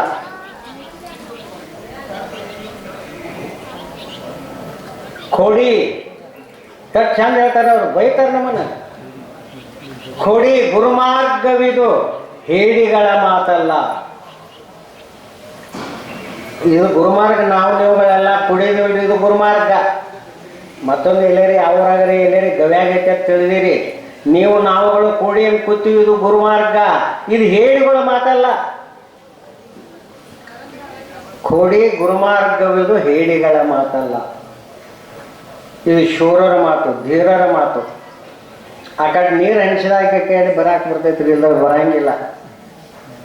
ಹೌದಲ್ಲ ನೋಡ್ರಿ ನೀವು. ಆ ಕಡೆ ನೀರು ಹಣಿಸಿದ್ರೆ ಬಿಟ್ಟು ಇಲ್ಲೇ ಕುಂಡ್ರತ್ತು ಹೇಳುವುದಿಲ್ಲ ನಿಮಗೆ. ಮನಸ್ಸು ಅಷ್ಟೇ ಇಲ್ಲೇ ಇಡ್ರಿ, ದೇಹ ಕೆಲಸಕ್ಕೆ ಹತ್ತಿರಿ. ಒಬ್ಬ ಸಾಧಕ ಜನ್ಮ ಪರ್ಯಂತರ ಸಾಧನೆ ಮಾಡಿದಾಗ ಒಂದು ಸಿದ್ಧಿ ಒಲಿತೈತಿ, ಒಲಿದಿಲ್ಲ. ಆತ್ಮಜ್ಞಾನಿಯ ಮಹಾಪುರುಷನ ಎಡಕ ಬಲಕ ಅಷ್ಟಮಾ ಸಿದ್ಧಿಗಳ ಕೈ ಮುಕ್ಕೊಂಡು ನಿಂತಾವತ್ತಪ್ಪ, ನನಗೇನು ಆಜ್ಞೆ ಮಾಡ್ತೀನಿ ಅಂತ. ಆದರೂ ಅದ್ರ ಕಡೆ ಆ ಸಿದ್ಧಿಗಳ ಕಡೆ ನೋಡುವುದಿಲ್ಲ ಅವರು. ಆತ್ಮಜ್ಞಾನಿಗಳಂದ್ರೆ ಯಾರು? ಇವರೇ. ಮಹಾರಾಜರಾಗಿ ಹೋದರು, ಈಗ ಪ್ರತ್ಯಕ್ಷ ಇಲ್ಲಿ ಕೂತಾರ ನೋಡ್ರಿ. ಅವ ಕೈ ಮುಕ್ಕೊಂಡು ನಿಂತರು, ಹೇ ನಡಿ ಹಚ್ಕತ್ತಾರ, ಏನು ಕೆಲಸ ಇಲ್ಲ ನಿಮ್ಮ ನನ್ನ ಹತ್ರ. ಆತ್ಮಜ್ಞಾನಿಗೆಲ್ಲ ಬಹಳ ಆಶ್ಚರ್ಯ ಅಲ್ಲ. ಪಂಚಪುರುಷಗಳು ನಾವೇನಾರು ಮುಟ್ಟಿದ್ರೆ ಒಣಗಿ ಹೋಕ್ಕವ್ರಿ. ಯಾವುದಾದ್ರು ಗಿಡ ಚಲೋ ಬಳ್ಳಿ ಗಿಳಿ ಮುಟ್ರಿ ಹೂವು ಒಣಗಿ ಹೋಕ್ಕವು.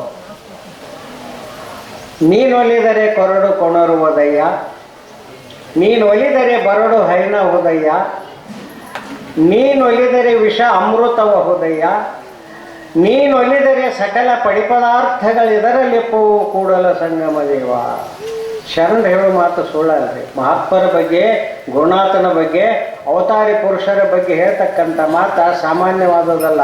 ಅದು ಸಟೇನೂ ಅಲ್ಲ, ದಿಟ ಹೌದು. ಪಂಚಪುರುಷಗಳು ದೂರ ಬೇಡ. ಇದೇ ನಮ್ಮ ಕಲ್ಲೊಳ್ಳಿ ಪೂಜಾರಿ ಅವರು ಹೇಳಿದರು.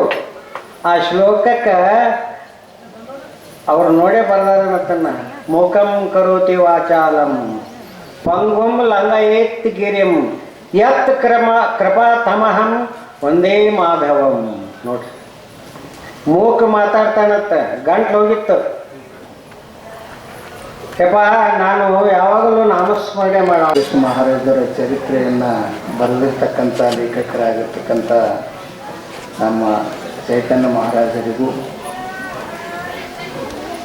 ನಮ್ಮ ಆತ್ಮೀಯ ಗುರು ಬಂದು ಸುರೇಶ್ ಮಹಾರಾಜರ ಪಾದರಬಂಧದಲ್ಲಿಯೂ, ಹಾಗೂ ಈ ಕಾರ್ಯಕ್ರಮದಲ್ಲಿ ಪಾಲ್ಗೊಂಡಿರ್ತಕ್ಕಂಥ ನನ್ನ ಎಲ್ಲ ಆತ್ಮೀಯ ಗುರು ಬಂಧುಗಳ ಎಲ್ಲ ತಾಯಂದರ ಪಾದದಲ್ಲಿ ದಂಡವತ್ ನಮಸ್ಕಾರಗಳನ್ನು ಸಮರ್ಪಿಸುತ್ತಾ,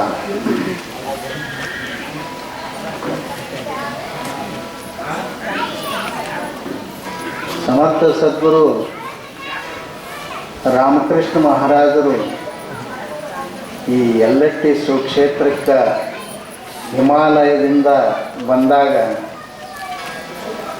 ಯಾರಾದರೂ ನೋಡಿದ್ರೆ ಅಥವಾ ಅವರ ಚಿತ್ರ ಈ ಪುಸ್ತಕದ ಚೈತನ್ಯ ಅವರು ಬರ್ತಕ್ಕಂಥ ಆತ್ಮಜ್ಞಾನದ ರಹಸ್ಯ, ಹಿಮಾಲಯ ತಪಸ್ವಿಯ ಆತ್ಮಜ್ಞಾನದ ರಹಸ್ಯ ಪುಸ್ತಕದ ಮೇಲೆ ಒಂದು ಭಾವಚಿತ್ರ ಅದು. ಈ ಭಾವಚಿತ್ರ ಏನೈತಲ್ಲ ರಾಮಕೃಷ್ಣ ಮಹಾರಾಜರದ, ಆ ರಾಮಕೃಷ್ಣ ಮಹಾರಾಜರಂತೆ ನಂದೇಶ್ವರ ಅಪ್ಪಾಜಿಯವರು, ದುಂಡೇಶ್ವರ ಮಹಾಸ್ವಾಮಿಗಳು ಕೂಡ ಹಾಗೇ ಇದ್ದಾರೆ ನೋಡಿ. ಅವ್ರು ನೋಡಿದಾಗ ನಮ್ಮ ಗುರುಗಳದೇ ನೆನಪಾತು ನನಗೆ, ಕಣ್ಣಲ್ಲಿ ನೀರು ಹನಿತದ. ಅವ್ರ ಬಗ್ಗೆ ನೋಡಿ ನನಗೆ ಪ್ರೇಮ ತುಂಬಿ ಅವರ ಚರಣಕ್ಕೆ ಎರಗಿ ಎಷ್ಟು ಸಲ ನಮಸ್ಕಾರ ಮಾಡಿದ್ರು ಸಮಾಧಾನ ಆಗ್ತಾ ಇರಲಿಲ್ಲ. ಅಷ್ಟು ಒಂದು ಶಾಂತಿ ಸಮಾಧಾನ ನಮ್ಮ ಗುರುಗಳೇ ಇಲ್ಲಿ ಬಂದು ಕೂತಾರ ಅಂತಕ್ಕಂಥದ್ದು ನನಗೆ ಆನಂದ ತುಂಬಿತು. ಬ್ರಹ್ಮಾಕಾರತೆಯ ಸದಾಸ್ಥಿತತೆಯ ನಿರ್ಮುಕ್ತ ಬಾಹ್ಯಾರ್ಥವೇ ರನ್ನಾವೇದಿತ ಭೋಗ್ಯಬೋಧ ಕಲನೋ ನಿದ್ರಾಲುವತ ಬಾಲವತ ಸ್ವಪ್ನಾಲೋಕಿತ ಲೋಕವ ಜಗದೀರಂ ಪಶ್ಯಂಕ ಚಿಲ್ವದಿ ರಾಸ್ತೆ ಕಶ್ಚಿದ ಅನಂತ ಪುಣ್ಯಫಲ ಬುದ್ಧನ್ಯ ಸಮಾನೋ ಭವೆ ಸ್ಥಿತ ಪ್ರಜ್ಞೋಯಂ ಯಃ ಸದಾನಂದಮಸ್ನುತೆ ಬ್ರಹ್ಮಣ್ಯೈವ ವಿಲೀನಾತ್ಮ ನಿರ್ವಿಕಾರೋ ವಿನಿಷ್ಕ್ರಿಯ.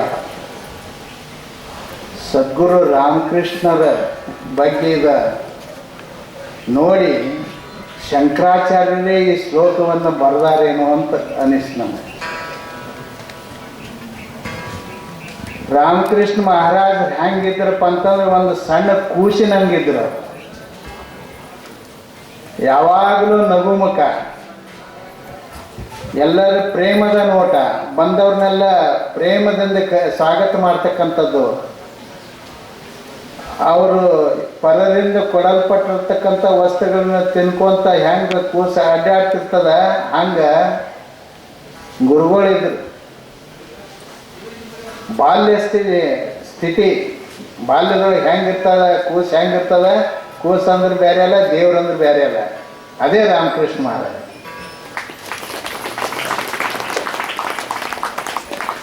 ದೇಹನ ಅಲ್ಲ ಬ್ರಹ್ಮವೇ ನಾ ಇದ್ದೇನಂತ ಜ್ಞಾನ ಮಾಡ್ಕೊಂಡಿರ್ತಕ್ಕಂಥ ಬ್ರಹ್ಮ ಸ್ಥಿತಿ ಅವ್ರು ಯಾರಾದರೂ ಇದ್ದಿದ್ರೆ ಅದು ರಾಮಕೃಷ್ಣ ಮಹಾರಾಜ. ಅವರು ನನಗೆ ಉಪದೇಶ ಕೊಟ್ಟ ನಂತರ ಕೆಲವು ದಿವಸದ ನಂತರ ಧ್ಯಾನ ಮಾಡ್ಲಿಕ್ಕತ್ತೇನಂತ ಕೇಳಿದ್ರು. ಮಾಡ್ಲಿಕ್ಕತ್ತೇನ್ರಿಪ್ಪ ಅಂತಂದು. ಕಣ್ಣು ಮುಚ್ಚು ಅಂತಂದರು. ಕಣ್ಣು ಮುಚ್ಚಿಕೊಂಡೆ. ಬಾಯಿ ಮುಚ್ಚು ಅಂದ್ರೆ ಬಾಯಿ ಮುಚ್ಚಿಕೊಂಡೆ. ಕಿವಿ ಮುಚ್ಚು ಅಂತಂದರೆ ಎರಡು ಕೈಯಿಂದ ಕಿವಿ ಮುಚ್ಚಿಕೊಂಡೆ. ಅವರು ಹಿಂಗೆ ಚಪ್ಪಾಳಿ ತಟ್ಟಿದ್ರು. ಕೇಳಿಸ್ತೇನೆ ಅಂತಂದ್ರೆ ಭಾಳ ಚೆನ್ನಾಗಿ ಕೇಳಿಸ್ತೇನೆ, ನಿನಗಿನ್ನ ಕಿವಿ ಮುಚ್ಚಿಲ್ಲ ಅಂತ. ಕಿವಿ ಮುಚ್ಚಿಲ್ಲ. ಕಿವಿ ಮುಚ್ಚಿ ಯಾರಿಗೆ ಕಿವಿ ಮುಚ್ತಾವ ಅವರೇ ಕರೆ ಧ್ಯಾನ ಮಾಡಿದವರು. ಯಾರಿಗೆ ಕೇಳಿಸ್ತದ ಅವ್ರಿಗೆ ಬಹಿರ್ಮುಖ ಆಗಿರ್ತದ. ಬಹಿರ್ಮುಖ ಇದ್ದವರಿಗೆ ಧ್ಯಾನ ಅನ್ನಂಗಿಲ್ಲ. ಅದಕ್ಕೆ ದೇಹದ ಮ್ಯಾಗಿಂದ ಪ್ರಜ್ಞೆ ಹೋಗಿರಬೇಕು, ಬ್ರಹ್ಮದೊಳಗೆ ಏಕರೂಪ ಆಗಿರಬೇಕು. ಆ ಸ್ಥಿತಿ ಅದು ಬಂತಪ್ಪ ಅಂತಂದ್ರೆ ಅದು ಧ್ಯಾನ. ಈಗ ನಾವು ಊಟ ಮಾಡ್ಕೊತ 2 ಮಿನಿಟ್ ಧ್ಯಾನ ಮಾಡೋದಂತಾರೆ. ಊಟಕ್ಕೆ ಕೂತ ಹೆಂಗೆ ಧ್ಯಾನ ಮಾಡೋದಿತ್ತು? ನಾಮಸ್ಮರಣೆ ಮಾಡೋದು. ಧ್ಯಾನ ಅಂತಂದರೆ ಶರೀರ ಮ್ಯಾಗಿಂದ ಪ್ರಜ್ಞೆ ಹೋಗ್ತೈತೆ, ಅದು ಅರು ಹೋಗ್ತದೆ. ಅರು ಹೋಗಿ ಬ್ರಹ್ಮರಂಧ್ರಕ್ಕೆ ಕೊಡ್ತದೆ. ಈ ಬ್ರಹ್ಮರಂಧ್ರ ಸಾಧನೆ ಅವ್ರದ್ದಿತ್ತು ನೋಡಿ. ಅರು ಹೆಂಗೆ ಆಜ್ಞಾಚಕ್ರದಿಂದ ಬ್ರಹ್ಮರಂಧ್ರದಕ್ಕೆ ಏರ್ಸ್ತಕ್ಕಂಥ ಸ್ಥಿತಿ ಇತ್ತು. ಅದೇ ಸ್ಥಿತಿ ಒಳಗನೆ ಯಾರು ಶರೀರ ಬಿಡ್ತಾರೆ ಅವರಿಗೆ ಸಾಯುಜ್ಯ ಮುಕ್ತಿ ಅದು. ನೋಡ್ರಿ, ರಾಮಕೃಷ್ಣ ಮಹಾರಾಜರು ಹಿಂದಿನ ದಿವಸ ನಾ ಕೇಳಿದೆ. ಮಹಾರಾಜರ ಶರೀರ ಬಿಡೋದಕ್ಕಿಂತ ಮುಂಚೆ ಹಿಂದಿನ ದಿವಸ ಮಧ್ಯಾಹ್ನದೊಳಗೆ ಅವ್ರ ಹತ್ರ ಕೂತಾಗ ಕೇಳಿದೆ ನಾನು ಮಹಾರಾಜರಿಗೆ, ಮಹಾರಾಜರ ನಿಮಗೆ ಏನಾರ ಆಸೆ ಉಳಿದಾದೇನು ಅಂತ ಕೇಳ್ಕೊಂಡೆ. ಇಲ್ಲ ಅಂತಂದರು. ನಮ್ಗೆ ಭಾಳಷ್ಟು ಆತ್ಮೀಯತೆ ಇತ್ತು. ನಾ ಏನಾದ್ರು ಕೇಳ್ತಿದ್ದೆ ನಾನು, ಆದ್ರೆ ಅದಕ್ಕೆ ಉತ್ತರ ಕೊಡ್ತೇ ಇದ್ರು ಅವ್ರು ಯಾವಾಗಲೂ. ನನ್ನೊಂದು ಅಭ್ಯಾಸ ಇತ್ತು, ಅವ್ರು ನನ್ನ ಭಾಳ ಹಚ್ಕೊಂಡಿದ್ರು, ನಾನು ಅವ್ರು ಹಚ್ಕೊಂಡಿದ್ದೆ. ಹೀಗಾಗಿ ಸಖ್ಯತ್ವದಿಂದ ನಾ ಕೇಳಿದೆ, ಏನಾದರೂ ಮೋಹ ಉಳ್ದಾದೇನ್ರಿ ಮಹಾರಾಜರ ಅಂತ ನಾ ಕೇಳಿದೆ. ಅವರಂದರು ಇಲ್ಲ ಅಂತಂದರು. ಮತ್ತು ಏನಾರ ಐತ್ರಿ ಅಂತ ಕೇಳಿದೆ, ನಿರ್ಮೋಹತ್ವ ಅಂದರು.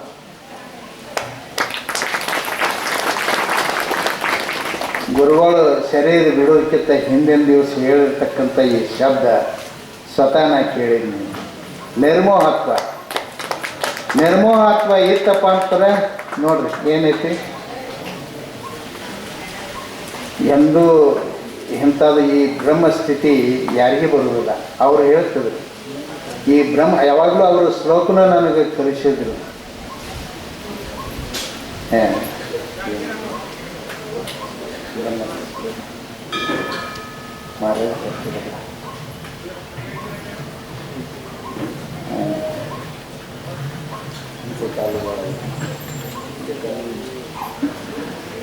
ಅಂತ್ಯಕಾಲದೊಳಗೆ ಯಾವ ಬುದ್ಧಿ ಇರ್ತದ, ಹಾಂ ಮಹಾರಾಜರು ಹೇಳಿದೆ, ನನಗೆ ನೆನಪು ಹಾರ್ಲಿಕ್ಕತ್ತಿತ್ತು. ಏಷಾ ಬ್ರಾಹ್ಮಿ ಸ್ಥಿತಿ ಪಾರ್ಥ ನೈನಂ ಪ್ರಾಪ್ಯ ವಿಮೋತಿ ಸ್ಥಿತ್ವಾ ಶಾಮ್ ಅಂತಕಾಲೇಪಿ ಬ್ರಹ್ಮ ನಿರ್ವಾಣ ಮೃಚ್ಯತೆ. ಅಂತ್ಯಕಾಲದೊಳಗೆ ಎಂಥ ಮತಿಯು ಅಂತಗತಿ ಅಂತ. ಅಂತ್ಯಕಾಲದೊಳಗೆ ಬ್ರಹ್ಮಸ್ಥಿತಿ ಒಳಗೆ ಯಾರು ಇರ್ತಾರ ಅದೇ ಸ್ಥಿತಿ ಒಳಗೆ ಶರೀರ ಬಿಟ್ರಪ್ಪ ಅಂತಂದ್ರೆ ಅವ್ರಿಗೆ ಸಾಯುಜ್ಯ ಮುಕ್ತಿ ಮಹಾರಾಜರು ಹೇಳ್ತಿದ್ರು. ಅಂತ್ಯಕಾಲದೊಳಗೆ ಮಹಾರಾಜರ ಹತ್ತಿರ ನಾ ಕೂತ್ಕೊಂಡಿದ್ದೆ. ನಾನು ಡಾಕ್ಟರ್ ಬಂದು ಎಲ್ಲ ಚೆಕ್ ಮಾಡಿದ್ರು, ಎಲ್ಲದು ಶರೀರ ಬಿಡ್ಲಿಕ್ಕೆ ಹತ್ತಾರ ಅಂತ ಹೇಳಿದ್ರು. ನಾನು ಅಲ್ಲೇ ಕೂತಿದ್ದೆ. ಅವರು ಶ್ವಾಸ ಹೆಂಗೆ ಜಗ್ತಿದ್ರು ಅಂತಂದ್ರೆ ಭಾಳ ಮಹತ್ವದ ನನಗೆ ಕಲಿಸಿದ್ರು. ಅದು ಹೆಂಗೆ ಶ್ವಾಸ ಆಗಿ ಕಂಠದಿಂದ ಶ್ವಾಸ ಮೊದಲು ಮ್ಯಾಗ ಆಜ್ಞಾಚಕ್ರ ತಕ್ಕತ್ತು ಅಂದ್ರೆ ಆಜ್ಞಾಚಕ್ರದಿಂದ ಬ್ರಹ್ಮರಂಧ್ರಕ್ಕೆ ಹೆಂಗೆ ಅಂತ್ಯಕಾಲದೊಳಗೆ ಹೆಂಗೆ ಶ್ವಾಸ ಬರಬೇಕು, ಅಂತ್ಯಕಾಲದೊಳಗೆ ಯಾವ ಸ್ಥಿತಿ ಇರಬೇಕು, ಯಾವ ಅಭ್ಯಾಸ ಇರಬೇಕು, ಇದು ನನಗೆ ಹೇಳ್ಕೊಟ್ಟಿದ್ರು. ಅದೇ ಪ್ರಕಾರವಾಗಿ ಶ್ವಾಸ ಬ್ರಹ್ಮರಂಧ್ರತಕ್ಕ ಏರ್ಸ್ಲಿಕ್ಕೆ ಹತ್ತಿದ್ರು. ಅದನ್ನು ಕಣ್ಣಾರೆ ಕಂಡೆ ಅಂತ ಸದ್ಗುರು ಜಗತ್ತಿನಾಗ ಮತ್ತೊಬ್ರು ಯಾರು, ಅದು ನನಗೆ ಅನುಭವ ತಂದು ಕೊಟ್ಟಂಥ ಗುರುಗಳು.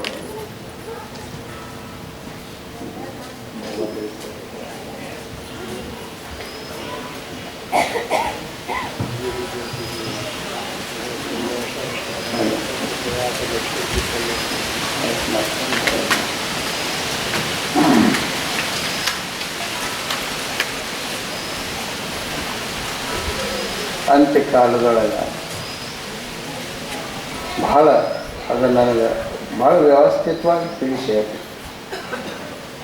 ಅದೇ ಪ್ರಕಾರವಾಗಿ ಅವರು ಸಾಹಿತ್ಯ ಮುಕ್ತಿಯನ್ನು ಹೊಂದಿದರು.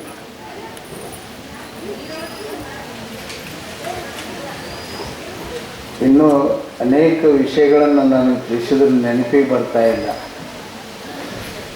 ಯಾಕಂತಂದ್ರೆ ಇದರೊಳಗಿನ ತನ್ಮಯ ತಗೋಬಿಟ್ಟ ಇತ್ತಿತ್ತಲಾಗಿ ಅದನ್ನು ಅಭ್ಯಾಸ ಏನೇನು ಕಲಿಸೋದು ಆದರೂ ಮರುವಾಗಲಿಕ್ಕೆ ನಮಗೆ.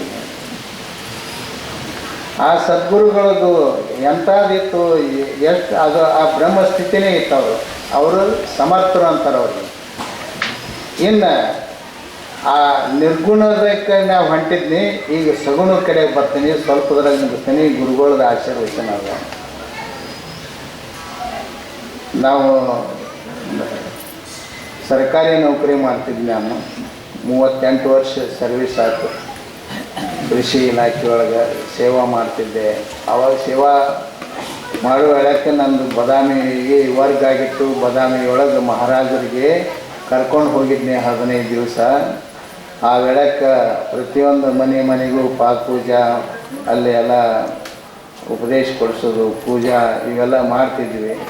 1-2 ದಿವಸ ಆದ ನಂತರ ಮಹಾರಾಜರು ಧ್ಯಾನಕ್ಕೆ ಕೂತಿದ್ರು. ಯಾವಾಗಲೂ ಅವರು ಸಾಧನದೊಳಗೆ ಇರ್ತಿದ್ರು. ಆ ರೂಮ್ ಒಳಗೆ ಕೂತಿದ್ರು. ಬನಶಂಕರಿ ದೇವಿ ಬಂದು ಅವ್ರಿಗೆ ದರ್ಶನ ಕೊಟ್ಟರು. ಯಾಕೆ ನನ್ನ ಕಡೆ ಬರವಲ್ಲಾಗಿಲ್ಲ ಅಂತ ದೇವಿ ಸ್ವತಃ ರಾಮಕೃಷ್ಣ ಮಹಾರಾಜರಿಗೆ ಅಂದರು. ಅಂದ ಕೂಡಲೇ ನಾಳೆದು ಏನು ಕಾರ್ಯಕ್ರಮ ಇತ್ತು ಆಟೋಮೆಟಿಕ್ ತಾನೇ ರದ್ದಾಗಿತ್ತು. ಬನಶಂಕರಿ ಅಂತ ಬದಾಮಿಯಿಂದ ಬನಶಂಕರಿ ಒಂದು 4 ಕಿಲೋಮೀಟ್ರ್ ಇತ್ತು. ಎಲ್ಲ ಟಾಂಗ ಮಾಡ್ಕೊಂಡು ಅಲ್ಲಿ ಹೋದ್ವಿ. ಹೋದ ನಂತರ ಆ ದೇವಿಗೆ ಆರತಿ ಭಜನೆ ಎಲ್ಲ ಮಾಡಿ ಅಲ್ಲಿ ಪುಷ್ಪ ಹಣ್ಣು ಎಲ್ಲ ಸಮರ್ಪಣೆ ಮಾಡಿದ ನಂತರ ನಾವು ಹೊರಗೆ ಬಂದ್ವಿ. ಗುಡಿಯಿಂದ ಹೊರಗೆ ಬಂದ ಕೂಡಲೇ ಅಲ್ಲಿ ಒಬ್ಬರು ಅರ್ಚಕರು ಬಂದರು. ಇಲ್ಲಿ ಮಾಲ್ತಿಬಾಯಿ ದೇಶಪಾಂಡೆ ಅವರಂತ ಬಂದಿದ್ದರು. ಅವರು 4,500 ರೂಪಾಯಿ ನಮಗೆ ಇಲ್ಲಿ ದೇಣಿಗೆ ಕೊಟ್ಟು ಅನ್ನದಾನಕ್ಕೆ ಕೊಟ್ಟಾರ. ಅವ್ರ ಪೈಕಿ ಯಾರಾದರೂ ಇದ್ದರೆ ಊಟಕ್ಕೆ ಬರ್ರಿ ಅಂತ ಕರೆದ್ರು. ಅಂದ ಕೂಡಲೇ ನಾವು ನಮ್ಗೆ ಯಾರು ಗೊತ್ತಾಗಲ್ಲ. ನಮ್ಮ ಗುರುಬಂಧು ಮಹಾರಾಜರ ಶಿಷ್ಯ ವಾದಿರಾಜಿದ್ದ. ಆಮೇಲೆ ಮಾಲ್ತಿಬಾಯಿ ದೇಶಪಾಂಡೆ ಅಂದ್ರೆ ನಮ್ಮ ತಾಯಿಯವ್ರಿ ಅಂತ. ಹಾಂ ಬರೋಬರಿ. ಈಗ ರಿಸೀಟ್ ಕೊಟ್ಟರು, ಅವ್ರ ಕೈ ಕೊಟ್ಟರು, ನೀವು ಊಟಕ್ಕೆ ಬರ್ರಿ ಅಂತ ಹೇಳಿ 5 ಮಂದಿ ನಮಗೆ ಕರೆದ್ರು. ಮಹಾರಾಜರು, ನಾನು, ನಮ್ಮ ಮಾದೇವಣ್ಣ ಮತ್ತು ವಾದಿರಾಜ, ನಾನಾ ಸಾಹೇಬ್ ಜೋಶಿ ಇವರೆಲ್ಲರೂ ಕೂಡಿ ಪ್ರಸಾದಕ್ಕೆ ಹೋಗಿ 17 ಕಡಬ ದೇವಿಗೆ ನೈವೇದ್ಯ ಮಾಡಿದ್ದು ಕಡುಬ ಮತ್ತು ಅವ್ರೇನು ನೈವೇದ್ಯ ತೋರಿಸಿದ್ರು ಎಲ್ಲ ನಮಗೆ ಬಡಿಸಿದ್ರು. ನಾವು 5 ಜನ ಮಹಾರಾಜರ ಜೊತೆಗೆ ಕೂತು ಪ್ರಸಾದ ತೊಗೊಂಡ್ವಿ. ಮತ್ತೆಲ್ಲ ಬಾದಾಮಿ ಎಲ್ಲ ಕಾರ್ಯಕ್ರಮ ಮುಗಿದ ನಂತರ ಹೊಳ್ಳಿ ಈ ಕಡೆ ಎಲ್ಲಟ್ಟಿಗೆ ಮಹಾರಾಜರು ಬಂದುಬಿಟ್ರು. ಬಂದ ನಂತರ ಸ್ವಲ್ಪ ಸಮಯದಾಗ ಮದರ್ಕಂಡಿಗೆ ಹೋಗಿದ್ರು. ವಾದಿರಾಜರು ಅವರ ತಾಯಿ ಅವರು ಮದರ್ಕಂಡಿ ಒಳಗೆ ಇರ್ತಿದ್ರು.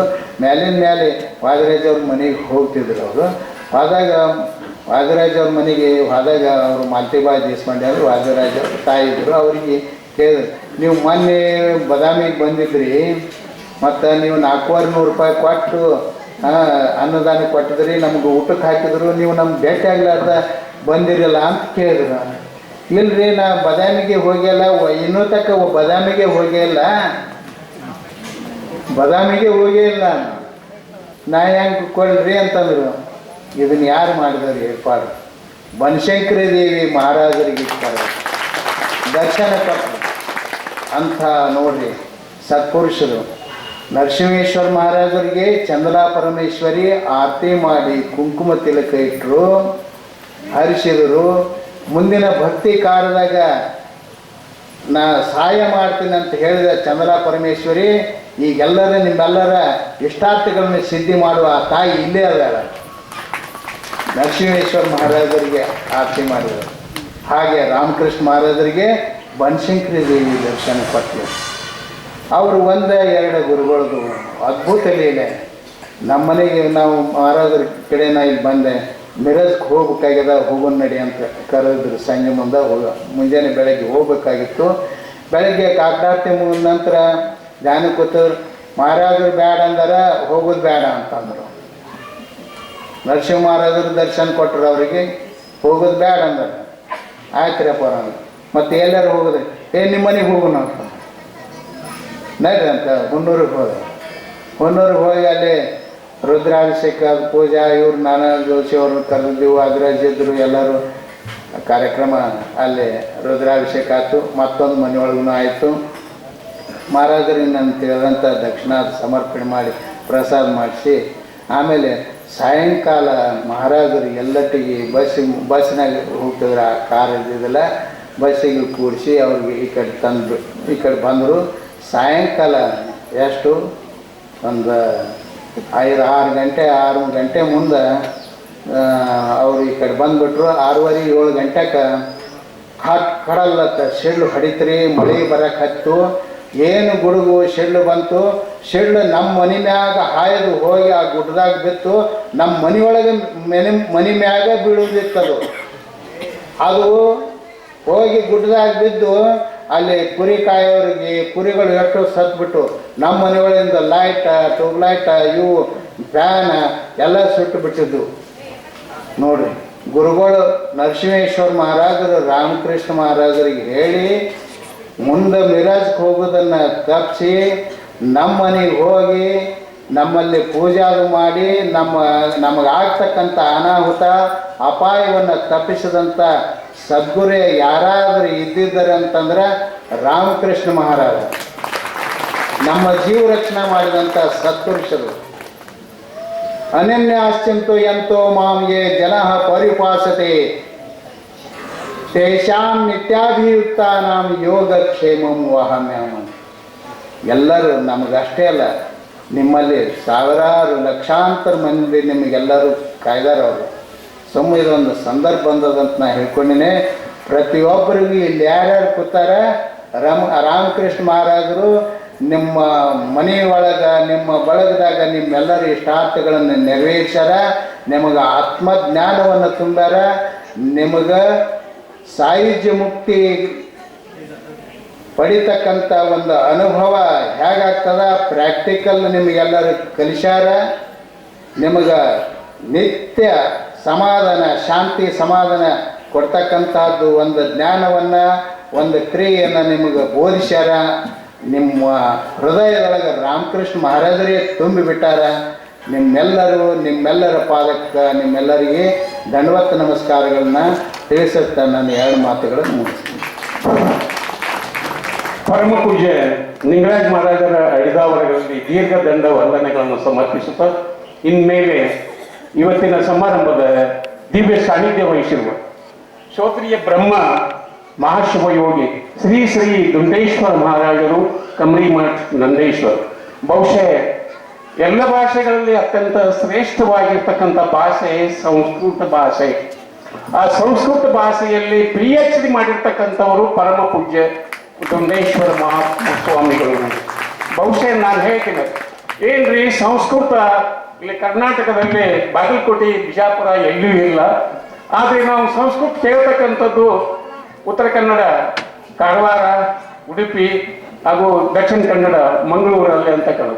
ಆದರೆ ಇವತ್ತಿನ ದಿವಸ ನಮ್ಮಲ್ಲೇ, ನಮ್ಮ ಮಧ್ಯದಲ್ಲೇ ಬೆಳಗಾವಿ ಜಿಲ್ಲೆಯಲ್ಲಿ ಬರ್ತಕ್ಕಂಥ ನಂದೇಶ್ವರ, ಯಾಕಂದ್ರೆ ಪೇಪರ್ನಲ್ಲಿ ಒಂದು ದಿವಸ ಸಂಸ್ಕೃತ ಭಾಷೆ ಬಗ್ಗೆ ಬಂದಿತ್ತು, ನಿಮ್ಮ ಬಗ್ಗೆನೂ ಅಲ್ಲಿ ಕೊಟ್ಟಿದ್ದ.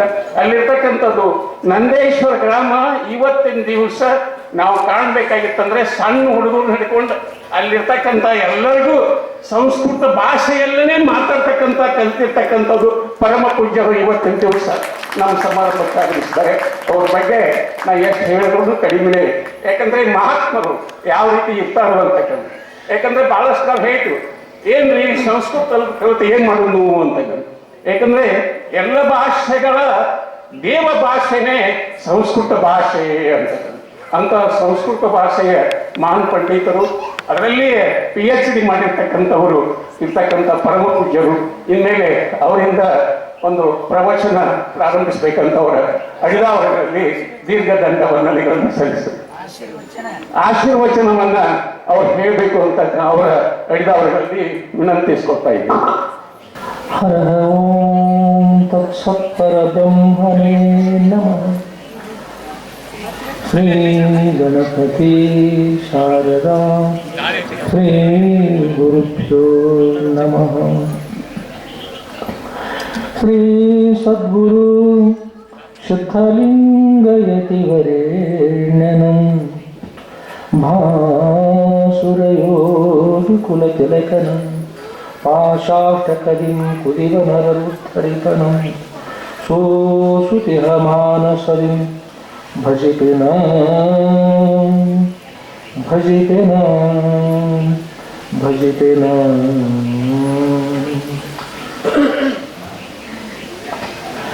ಜೈ ಮಂಗಲಂ ಜೈ ನಮಃ ಪಾರ್ವತಿ ಪತಯೇ ಶಿವ ಹರ ಹರ ಮಹಾದೇವ. राजाधिराज सद्गुरुनाथ शुद्धलिंगेश्वर महाराज की जय. राजाधिराज सद्गुरुनाथ श्री नरसिंहेश्वर महाराज की जय. राजाधिराज सद्गुरुनाथ श्री रामकृष्णेश्वर महाराज की जय. साधु संत महाराज की जय.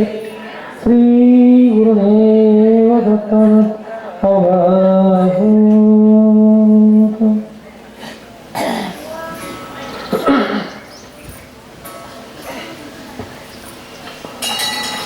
ಪರಮ ಪೂಜ್ಯರಿರ್ತಕ್ಕಂಥ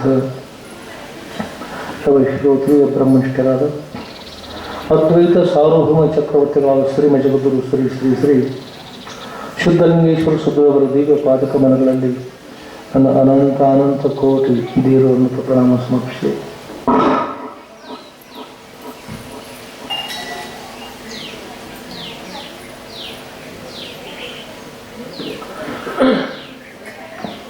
ಹಾಗೂ ಪರಮ ಪೂಜ್ಯರಿರ್ತಕ್ಕಂಥ ಶ್ರೋತ್ರಿಯ ಬ್ರಹ್ಮನಿಷ್ಠರಾದ ನರಸಿಂಹೇಶ್ವರ ಗುರುಗಳ ದಿವ್ಯರಾಗಿ ಕೂಡ ನನ್ನ ಅನಂತ ಪ್ರಣಾಮ ಸಮರ್ಪಿಸಿ ಹಾಗೂ ಪರಮ ಪೂಜ್ಯರಿರ್ತಕ್ಕಂಥ ಶ್ರೋತ್ರಿಯ ಬ್ರಹ್ಮನಿಷ್ಠರಾದ ಶ್ರೀ ರಾಮಕೃಷ್ಣ ಸುಬ್ರವರ ದಿವ್ಯ ಪಾದರಿಂದಲೂ ಕೂಡ ನನ್ನ ಅನಂತ ಕೋಟಿ ದೇವರನ್ನು ಪ್ರಣಾಮ ಸಮರ್ಪಿಸಿ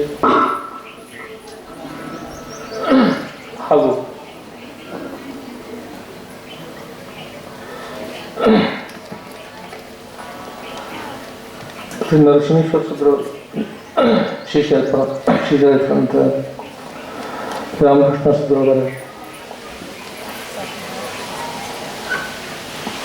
ಪ್ರಥಮ ಪುಣ್ಯಾರಾಧನೆ ಕಾರ್ಯಕ್ರಮ ಭಾವಿಸಲ್ಪಟ್ಟಂಥ ಹಾಗೂ ಈ ಕ್ಷೇತ್ರಕ್ಕೆ ಸಂಬಂಧಪಟ್ಟಂಥ ಎಲ್ಲ ಮಹನೀಯರು ಶ್ರೀ ಸದ್ಗುರು ಸಹಸ ಪ್ರಭುಜಿ ಮಹಾರಾಜರು ಶ್ರೀ ಸಂಗಮೇಶ್ವರ ಮಠಪುರಿ ಶ್ರೀ ವೇದಮೂರ್ತಿ ಶ್ರೀ ಶ್ರೀಶೈಲ ಮಹಾಸ್ವಾಮಿಗಳು ನಾವಲಿ ಶ್ರೀ ಬಸವರಾಜ ಮಹಾರಾಜರು ಎಲ್ಲಟ್ಟಿ ಶ್ರೀ ಭಾಗ್ಯೋದಯ ಮಹಾರಾಜರು ಕುರುಡು ಶ್ರೀ ಲಿಂಗರಾಜ ಮಹಾರಾಜರು ಎಲ್ಲಟ್ಟಿ ಶ್ರೀ ಚೈತನ್ಯ ಮಹಾರಾಜರು ಎಲ್ಲಟ್ಟಿ ಈ ಎಲ್ಲ ಸಭೆಗಳು ಕೂಡ ಎಲ್ಲ ಮಹಾರಾಜರು ಕೂಡ ವಂದಿಸಿ ಹಾಗೂ ಈ ಸಭೆಯಲ್ಲಿ ಭಾವಿಸಲ್ಪಟ್ಟಂಥ ಸರ್ವ ಮುಮುಕ್ಷ ವರ್ಗದಲ್ಲಿ ಅಲುಪ್ತ ಪ್ರಕಾಶವನ್ನು ಬೆಳೆದು ಆ ಸಚ್ಚಿದಾನಂದ ಘನತರ ಮುಂದಕ್ಕೂ ಮನವಾರ್ನಿಸಿ ಆದ್ಮೇಲೆ ಇಲ್ಲಿ ಪರ್ಯಂತ ನಾವೆಲ್ಲ ಸುಬ್ರವರ ಶ್ರೀ ರಾಮಕೃಷ್ಣ ಸುಬ್ರವರ ಮಹಾಸುಬ್ರವರ ಪ್ರಥಮ ಪುಣ್ಯಾರಾಧನೆ ಕಾರ್ಯಕ್ರಮ ನಾವೆಲ್ಲ ಪಾಲ್ಗೊಂಡಿದ್ದೀವಿ. ಗುರುಗಳ ಒಂದು ಸಾಮರ್ಥ್ಯ ಇರ್ತಕ್ಕಂಥದ್ದು ಬಹಳ ವಿಶೇಷತದು. ಗುರು ಕೃಪಾಶಿವ ಯಾರಿರ್ತದೆ ನಿಜವಾಗಿ ಮೋಕ್ಷ ಪಡೆದಿರ್ತಾರೆ. ಅನೇಕ ಜನ್ಮಗಳಲ್ಲೆಲ್ಲ ತಾಯಿ ತಂದೆ ಬಂಧು ಬಳಗ ಅಣ್ಣ ತಮ್ಮಂದಿರೆಲ್ಲ ಆಗಿದ್ದಾರೆ. ಮಾವ ಇದ್ದಾರೆ, ಹಳೆ ಇದ್ದಾರೆ, ಪತ್ನಿ ಪುತ್ರಾದಿರ್ತಾರೆ, ಎಲ್ಲ ಇದ್ದಾರೆ. ಆದರೆ ಯಾರಿಂದಲೂ ಕೂಡ ನಾವು ಮೋಕ್ಷ ಪಡೀಲಿಕ್ಕೆ ಆಗಲಿಲ್ಲ. ಒಂದೇ ಆಗಿದ್ರೆ ಈ ಜನ್ಮ ಬರ್ತಿರಲಿಲ್ಲ. ಎಲ್ಲಕ್ಕಿಂತಲೂ ಶ್ರೇಷ್ಠ ಸದ್ಗಳು ಹಿಂದಿನ ಜನ್ಮ ಅಕಸ್ಮಾತ್ ನಮಗೆ ಶಾಂತ ಸದ್ರು ಪ್ರಾಪ್ತ ಇದ್ದರೆ ನಮ್ಮ ಜನ್ಮ ಅಂತಕ್ಕಂಥದ್ದು ಇರ್ತಿರಲಿಲ್ಲ. ಈ ಜನ್ಮದಂಥ ಸದ್ರು ನಾವು ಏನು ಪಡೆದಿಲ್ಲ. ಮುಂದೆ ಜನ್ಮ ಅಂತಕ್ಕಂಥದ್ದು ಆಗಿರಲಿದ್ದು ಪ್ರಾರ್ಥನೆ ಮಾಡಬೇಕು. ಮೋಕ್ಷಕ್ಕೆ ಶ್ರೇಷ್ಠ ಅತ್ಯಂತ ದುಃಖ ನಿವೃತ್ತಿ ಪರಮಾನಂದ ಪ್ರಾಪ್ತಿ ಇರತಕ್ಕಂಥ ಮೋಕ್ಷಕ್ಕೆ ಅತ್ಯಂತ ದುಃಖ ನಿವೃತ್ತಿ ಅಂದರೆ ಒಂದು ಸಲ ಹೊಳಿತಕ್ಕಂಥ ದುಃಖ ಮರಳು ಎದ್ದು ಕೂಡ ಬರಬಾರ್ದು. ಬಂದಿರ್ತಕ್ಕಂಥ ಸುಖ ಅಂದರೆ ಶಾಶ್ವತ ಇರಬಾರ್ದು, ಎದ್ದು ಕೂಡ ಹೋಗಬಾರ್ದು. ಇಲ್ಲಿ ಇವತ್ತಿನ ವಿಷಯ ಕೂಡ ಅಂತ ಏನಂದ್ರೆ ವಿಮಾನ ಬ್ರಹ್ಮ ಅಂತ ಹೇಳ್ತಾರೆ. ವಿಮಾನ ಬ್ರಹ್ಮ ಇವತ್ತಿನ ವಿಷಯ.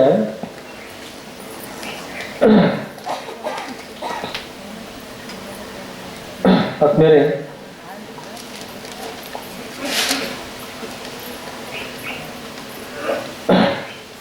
ವಿಮಾನ ಬ್ರಹ್ಮನ ಕುರಿತು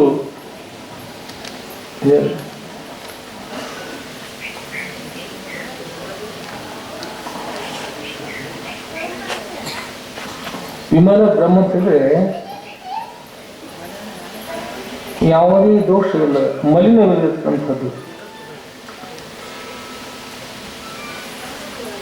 ವಿಮಲ ಬ್ರಹ್ಮ ನಿರೂಪಣೆ ಅಂತ ಹೇಳ್ತಾರೆ. ವಿಮಲ ಬ್ರಹ್ಮ ನಿರೂಪಣೆ ಎಂದಿದೆ ಅಂತ ಅಂದರೆ ಈ ಸಪ್ತಾಹ ಮಾಡತಕ್ಕಂಥದ್ದು ವಿಮಲ ಬ್ರಹ್ಮ ನಿರೂಪಣೆ ಅಂದರೆ ಏನು? ಯಾವುದೇ ದೋಷವಿರತಕ್ಕಂಥದ್ದು ವಿಮಲ ಬ್ರಹ್ಮ. ಜ್ಯೋತಿ ಬೆಳಗುತ್ತಿದೆ, ವಿಮಲ ಪರಂ ಜ್ಯೋತಿ ಬೆಳಗುತ್ತಿದೆ. ಮಾತು ಮನಗಳಿಂದ ತತ್ತ ಮೀರಿದ ಸಾತಿಶಯದ ನಿರುಪಾದಿತ ನಿರ್ಮಲ ಜ್ಯೋತಿ ಬೆಳಗುತ್ತಿರುವಾಗ ವಿಮಲ ಪರಂ ವಿಮಲವಿರತಕ್ಕಂಥ ಮತ್ತು ಪರಮದ ಶ್ರೇಷ್ಠವಂತ ಅದಾವುದು ಜ್ಯೋತಿ, ಅದು ಪರತಂತ್ರ. ಕಿಂ ಜ್ಯೋತಿ, ಕಿಂ ಜ್ಯೋತಿ ಅಂತ ಹೇಳುವಾಗ ಅಂದ್ರೆ ಜ್ಯೋತಿ ಅಂದರೆ ಏನು? ಜ್ಯೋತಿ ಅಂದ್ರೆ ಯಾವ ಅಂತ ಹೇಳಿದ್ರೆ ಕಿಂ ಜ್ಯೋತಿ ಅದೊಂದು ವಿಷಯ ಪ್ರತಿಪಾದನೆ ಮಾಡ್ತಾ ಅದನ್ನು ಹೇಳ್ತಾರೆ. ಸ್ವಲ್ಪ ಹೇಳಿದ್ರು ಉದ್ದೇಶ ಕಿಂ ಜ್ಯೋತಿ.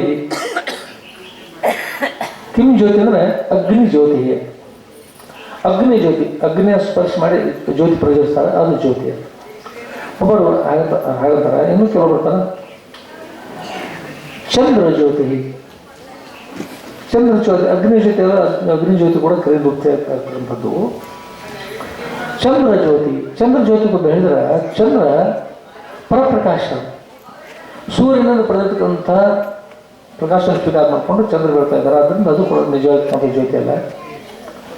ಈ ಸೂರ್ಯ ಜ್ಯೋತಿ, ಸೂರ್ಯ ಜ್ಯೋತಿ ಸೂರ್ಯ ಜ್ಯೋತಿ ಅದ. ಸೂರ್ಯನು ಕೂಡ ಸೂರ್ಯ ಆ ಪರಬ್ರಹ್ಮದ ಒಂದು ಅನುಗ್ರಹ, ಆ ಪರಬ್ರಹ್ಮ ಸಾಮರ್ಥ್ಯ ಪಡ್ಕೊಂಡೆ ಬೆಳಗುತ್ತಿರ್ತದೆ. ಈ ಸೂರ್ಯ ಬಿದ್ದಾರ ತಿಳಿದು ಹೇಳ್ಕೊತಾರೆ ಯಾರು? ಸೂರ್ಯ ಬಿದ್ದಾರ ತಿಳಿದುಕೊಂಡವ್ರು ಯಾರು? ತಾನು. ಇಲ್ಲಿ ಸ್ಮೃತಿ ಜ್ಯೋತಿ ಅಂತ ಕೊಡಿರ್ತಾರೆ. ಒಬ್ಬ ಮನುಷ್ಯ ಮಾಡ್ಕೊಂಡಿರ್ತಾನೆ, ರಾತ್ರಿ ವಿದ್ಯುತ್ ಶಕ್ತಿ ಇಲ್ಲ, ಒಂದು ಬ್ಯಾಟ್ರಿ ಅದು ಮಲ್ಕೋವಾಗ ಇಟ್ಕೊಂಡು ಮಲಗ್ಯಾರ. ರಾತ್ರಿ ಎಲೆಕ್ಟ್ರಿಕ್ ಹೋಗ್ಬಿಟ್ಟದು, ಅದು ಕಾಣಿಸ್ತಾ ಇಲ್ಲ. ಮಲಗುವಾಗ ಎಲ್ಲಿ ಇಕ್ಕಿದ ಅವ್ನು ಬ್ಯಾಟ್ರಿ ಇಲ್ಲೇದಂತ ಕೈಯಲ್ಲಿ ಹಾಕ್ತಾನ, ಕತ್ತಲೆಯಲ್ಲಿ ಇಲ್ಲೇದಂತ, ಅದೇನೋ ಸ್ಮೃತಿ ಜ್ಯೋತಿ ಅಂತ.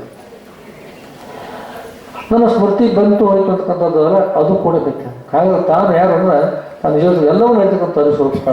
ತಾನು ಯಾರು? ತಾನು ಆತ್ಮ, ಆತ್ಮ ಜ್ಯೋತಿ. ಆತ್ಮ ತಾನು ಜ್ಯೋತಿ ಸ್ವರೂಪಿದ್ದಾನ, ಆತ್ಮ ಜ್ಯೋತಿ. ಎಲ್ಲಕ್ಕಿಂತಲೂ ಎಲ್ಲವನ್ನು ಆರೈದು ನೋಡಲಿಲ್ಲ ಎನಿಸಿದ ನೇಹವೆಲ್ಲಿ ತನ್ನಲ್ಲಿ, ಆದರೆ ತಾನು ಸುಖ ಸ್ವರೂಪಿದ್ದಾನೆ.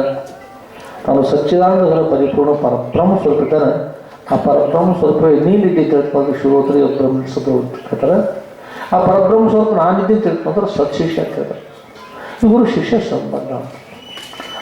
ಆದ್ಮೇಲೆ ಅಂಥ ಒಂದು ಮಹಾಸಾಮರ್ಥ್ಯವಂತವರು ರಾಮಕೃಷ್ಣವರು ನಮ್ಮ ದರ್ಶನ ಅದು ಕಲ್ಲಳ್ಳಿ ಸಪ್ತಾಹಕ್ಕೆ ಆ ಗುರುವನ್ನು ಬರಮಾಡಿಕೊಂಡಿದ್ರು. ಇನ್ನೂ ನಮ್ಗೆ ಕೂಡ ಭಾಳ ಸಂತೋಷ ಆಯಿತು. ಆ ಸಮಯದಲ್ಲಿ ಹಿಮಾಲಯ ತಪಸ್ ಮಾಡ್ತಕ್ಕಂಥ ವಿಚಾರ ಆಗಿರ್ತಕ್ಕಂಥ ಸದ್ಭಕ್ತರು ಗುರುಗಳ ಬಗ್ಗೆ ಹೇಳಿದರು. ಅಲ್ಲಿ ಪ್ರವಚನ ಮಾಡ್ತಕ್ಕಂಥ ಸಮಯ ಕೂಡ ಆ ಗುರುಗಳು ಯೋಗದ ಬಗ್ಗೆ ಯೋಗದ ಬಗ್ಗೆ ಧ್ಯಾನದ ಬಗ್ಗೆ ಸ್ವಲ್ಪ ವಿಶೇಷವಾಗಿ ಹೇಳ್ತಕ್ಕಂಥವ್ರು.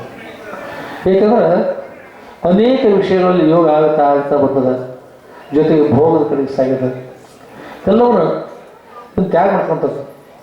ನ ಕರ್ಮಣ ನ ಪ್ರಜಯ ನ ಧನೇ ನ ತ್ಯಾಗೇ ನೈಕೇನ ಅಮೃತತ್ವ ಮಾನಶ್ವರುವಾಗ ನ ಕರ್ಮಣ, ಕರ್ಮದಿಂದ ಮೋಕ್ಷ ಪ್ರಾಪ್ತಿ ಆಗ್ತದೆ. ಕರ್ಮದಿಂದ ಮೋಕ್ಷ ಪ್ರಾಪ್ತಿ ಆಗೋದು, ಕರ್ಮದಿಂದ ಅಂತಃಕರಣ ಶುದ್ಧಿ ಆಗ್ತದೆ, ಬೇಗ ಎಷ್ಟಾಗ್ತದೆ ಪ್ರಾಪ್ತಿ ಆಗ್ತದೆ. ನ ಕರ್ಮಣ, ಅದನ್ನು ಮೋಕ್ಷ ಅತ್ಯಂತ ದುಃಖ ಇರುತ್ತೆ, ಪರಮಾತ್ಮ ಪ್ರಾಪ್ತಿ ಇರ್ತದೆ ಅಂತ ಮೋಕ್ಷ ಪ್ರಾಪ್ತಿಗಳಿಲ್ಲ. ನ ಪ್ರಜೆ, ಆದರೆ ಮಕ್ಕಳಿಂದ ಪ್ರಜೆನ ಮಕ್ಕಳು, ಪ್ರಜೆಯಿಂದ ಮೋಕ್ಷ ಆಗ್ತದೆ. ಮಕ್ಕಳಿಂದ ಕೂಡ ಮೋಕ್ಷ ಆಗೋದಿಲ್ಲ.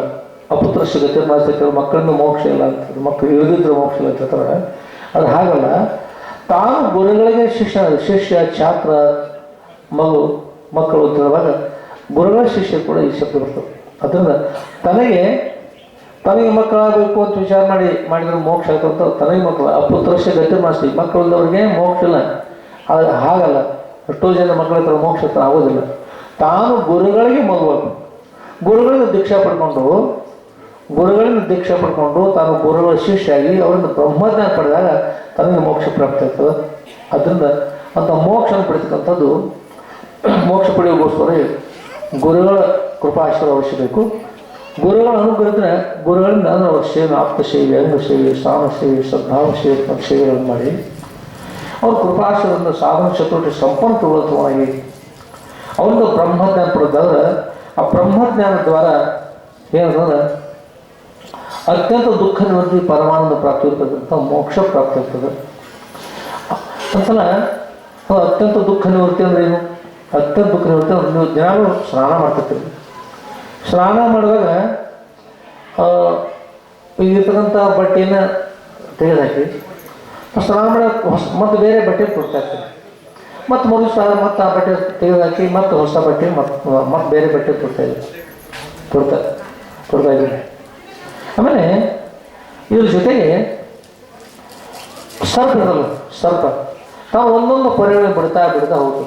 ಸರ್ಪ ಕಂಚಿಗೆ ನ್ಯಾಯ ತರೋದು, ಒಂದೊಂದು ಪೊರೆಗಳಿಗೆ ಬಿಡ್ತಾ ಹೋಗ್ತದೆ. ಈ ಚಳಿಗಾಲ ಭಾಳ ತಂಪಿರ್ತದೆ. ಆ ಸರ್ಪಕ್ಕೆ ಭಾಳ ಚಳಿ ಅನಿಸಿ ಏನಪ್ಪ ಹಿಂದಿನ ದಿವಸ ನಾನು ಪೊರೆಯನ್ನು ಬಿಟ್ಟಿದ್ದೇನೆ, ಕಂಚಿಕೊಂಡು ಬಿಟ್ಟಿದ್ದೇನೆ, ಆ ಪೊರೆಯೊಳಗೆ ಮರಳಿ ಅದರೊಳಗೆ ಭಾಳ ಹಿಂಬಳಿಕೆ ಹೋಗಿ ಸೇರಿ ಕುತ್ಕೋಬಹುದಲ್ಲ, ತಂಪು ಕಡಿಮೆ ಆಗ್ತದೆ.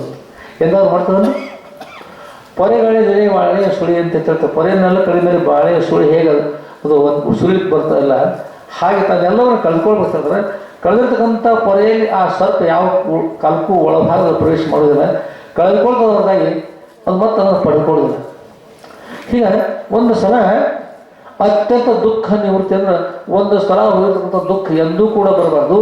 ಬಂದಿರ್ತಕ್ಕಂಥ ಈ ಜನ್ಮಗಳ ಭವಗಳು ಅದಾವ, ಇಂಥ ಭವಗಳು, ಈ ಭವ ಹೋಗಿರ್ತಕ್ಕಂಥ ಭವ ಅಂತಕ್ಕಂಥದ್ದು ಮತ್ತೊಂದು ನಮಗೆ ಬರಬಾರ್ದು. ಅದಕ್ಕೆ ಆ ಭವ ಅದನ್ನು ಆಗೋಸ್ಕರವಾಗಿ ಅಜ್ಞಾನ ಮೂಲಕವಾಗಿ ಅವಿದ್ಯೆ ಮೂಲಕವಾಗಿ ಏನಂದ್ರೆ ದುಃಖ ಅಂತಕ್ಕಂಥ ಪ್ರಾಪ್ತಿ ಆಗಿದೆ. ಆ ಭವ ಅಂತಕ್ಕಂಥದ್ದು ನಿವೃತ್ತಿ ಆಗಬೇಕು. ಅದು ಆಗತಕ್ಕಂಥ ಬ್ರಹ್ಮಜ್ಞಾನದಿಂದ ಬ್ರಹ್ಮಜ್ಞಾನ ನಿವೃತ್ತಿ ಆಗ್ತದೆ.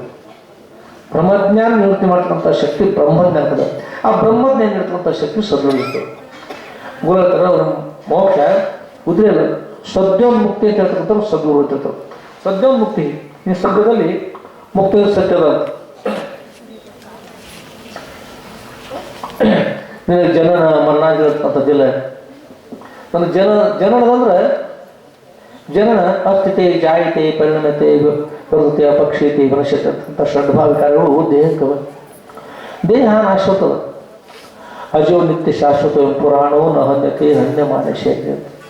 ಅಜೋ ನಿನ್ನ ಸ್ವರೂಪ ಅಜೋ ಅಂದ್ರೆ ಜನನ ರಹಿತಕ್ಕಂಥ ನೀನು ಅಜ ನಾನು ಬ್ರಹ್ಮಸ್ವರೂಪ ಇದ್ದೀನಿ. ಅಜೋ ನಿತ್ಯ, ನೀವು ನಿತ್ಯ ಇಟ್ಕೊಂಡ್ಬಂದಿದ್ದೀವಿ, ಅನಿತ್ಯ ಅಲ್ಲ. ಈ ದೇಹ ಅನಿತ್ಯ ನಿತ್ಯ ಶಾಶ್ವತ, ನೀನು ಶಾಶ್ವತ ಇದ್ದೀವಿ ಅಲ್ಲ, ಶಾಶ್ವತ. ಅಜೋ ನಿತ್ಯ ಶಾಶ್ವತ ಅಯಂ ಪುರಾಣ. ನೀನು ಇವೆಲ್ಲ ಏನ ಎಲ್ಲಕ್ಕೂ ಮೂಲಕ ಆಗಿರ್ತಕ್ಕಂಥ ಪರಬ್ರಹ್ಮ ಸ್ವರೂಪನೇ ಇದ್ದೀವಿ. ಪುರಾಣ ನ ಹನ್ಯತೆ. ಈ ಆತ್ಮನ ನಾಶ ಮಾಡಲಿಕ್ಕೆ ಯಾವುದು ಕೂಡ ಸಾಧ್ಯ ಇಲ್ಲ ಅರ್ಜುನ. ನ ಹನ್ಯತೆ ಹನ್ಯಮಾನೆ ಸೇರಿ ದೇಹ ನಾಶ ಆಗ್ತಕ್ಕಂಥ ನಾಶ ಆಗಿರ್ತಕ್ಕಂಥ ಪರಬ್ರಹ್ಮ ಸ್ವರೂಪ ನೀನಿದ್ದೀವಿ. ನೀನಾಗುತ್ತೋ ಉಪನಿಷತ್ತುಗಳ ವಿಷಯ ಸ್ವೀಕಾರ ಮಾಡ್ತಕ್ಕಂಥ ವಿಷಯ ಸದೈವ ಸೌಮ್ಯ ಇದರ ಮಾಸಿ. ಸದೈವ ಈ ಸೃಷ್ಟಿಯಂತ್ರ ಪೂರ್ವದಲ್ಲಿ ಸತ್ತೊಂದೇ ಇತ್ತು, ಸತ್ತೊಂದೇ ಸದೈವ ಸೌಮ್ಯ. ಹೇ ಸೌಮ್ಯ ಇರ್ತಕ್ಕಂಥ ಅಂತಃಕರಣಗಳಂಥ ಶಿಷ್ಯನೇ ಸದೈವ ಸೌಮ್ಯ ಇದಮ್ಮ ಕರ್ಮಾಶಿ. ಇದೊಂದು ತಿಳಿಸ್ಕೊಳ್ತಕ್ಕಂಥ ಈ ಸೃಷ್ಟಿ ಏನಲ್ಲ, ಇದೆಲ್ಲಕ್ಕಿಂತ ಮೂರು ಇರ್ತಕ್ಕಂಥದ್ದು ಯಾವುದಾದ್ರು ಪರಬ್ರಹ್ಮ ಸದೈವ ಸೌಮ್ಯ ಇದಮ್ಮ ಕರ್ಮಾಶಿ. ಏಕಮದೇನು ಏಕಂ, ಅದು ಒಂದು. ಏವಂ ಒಂದೇ ಒಂದು.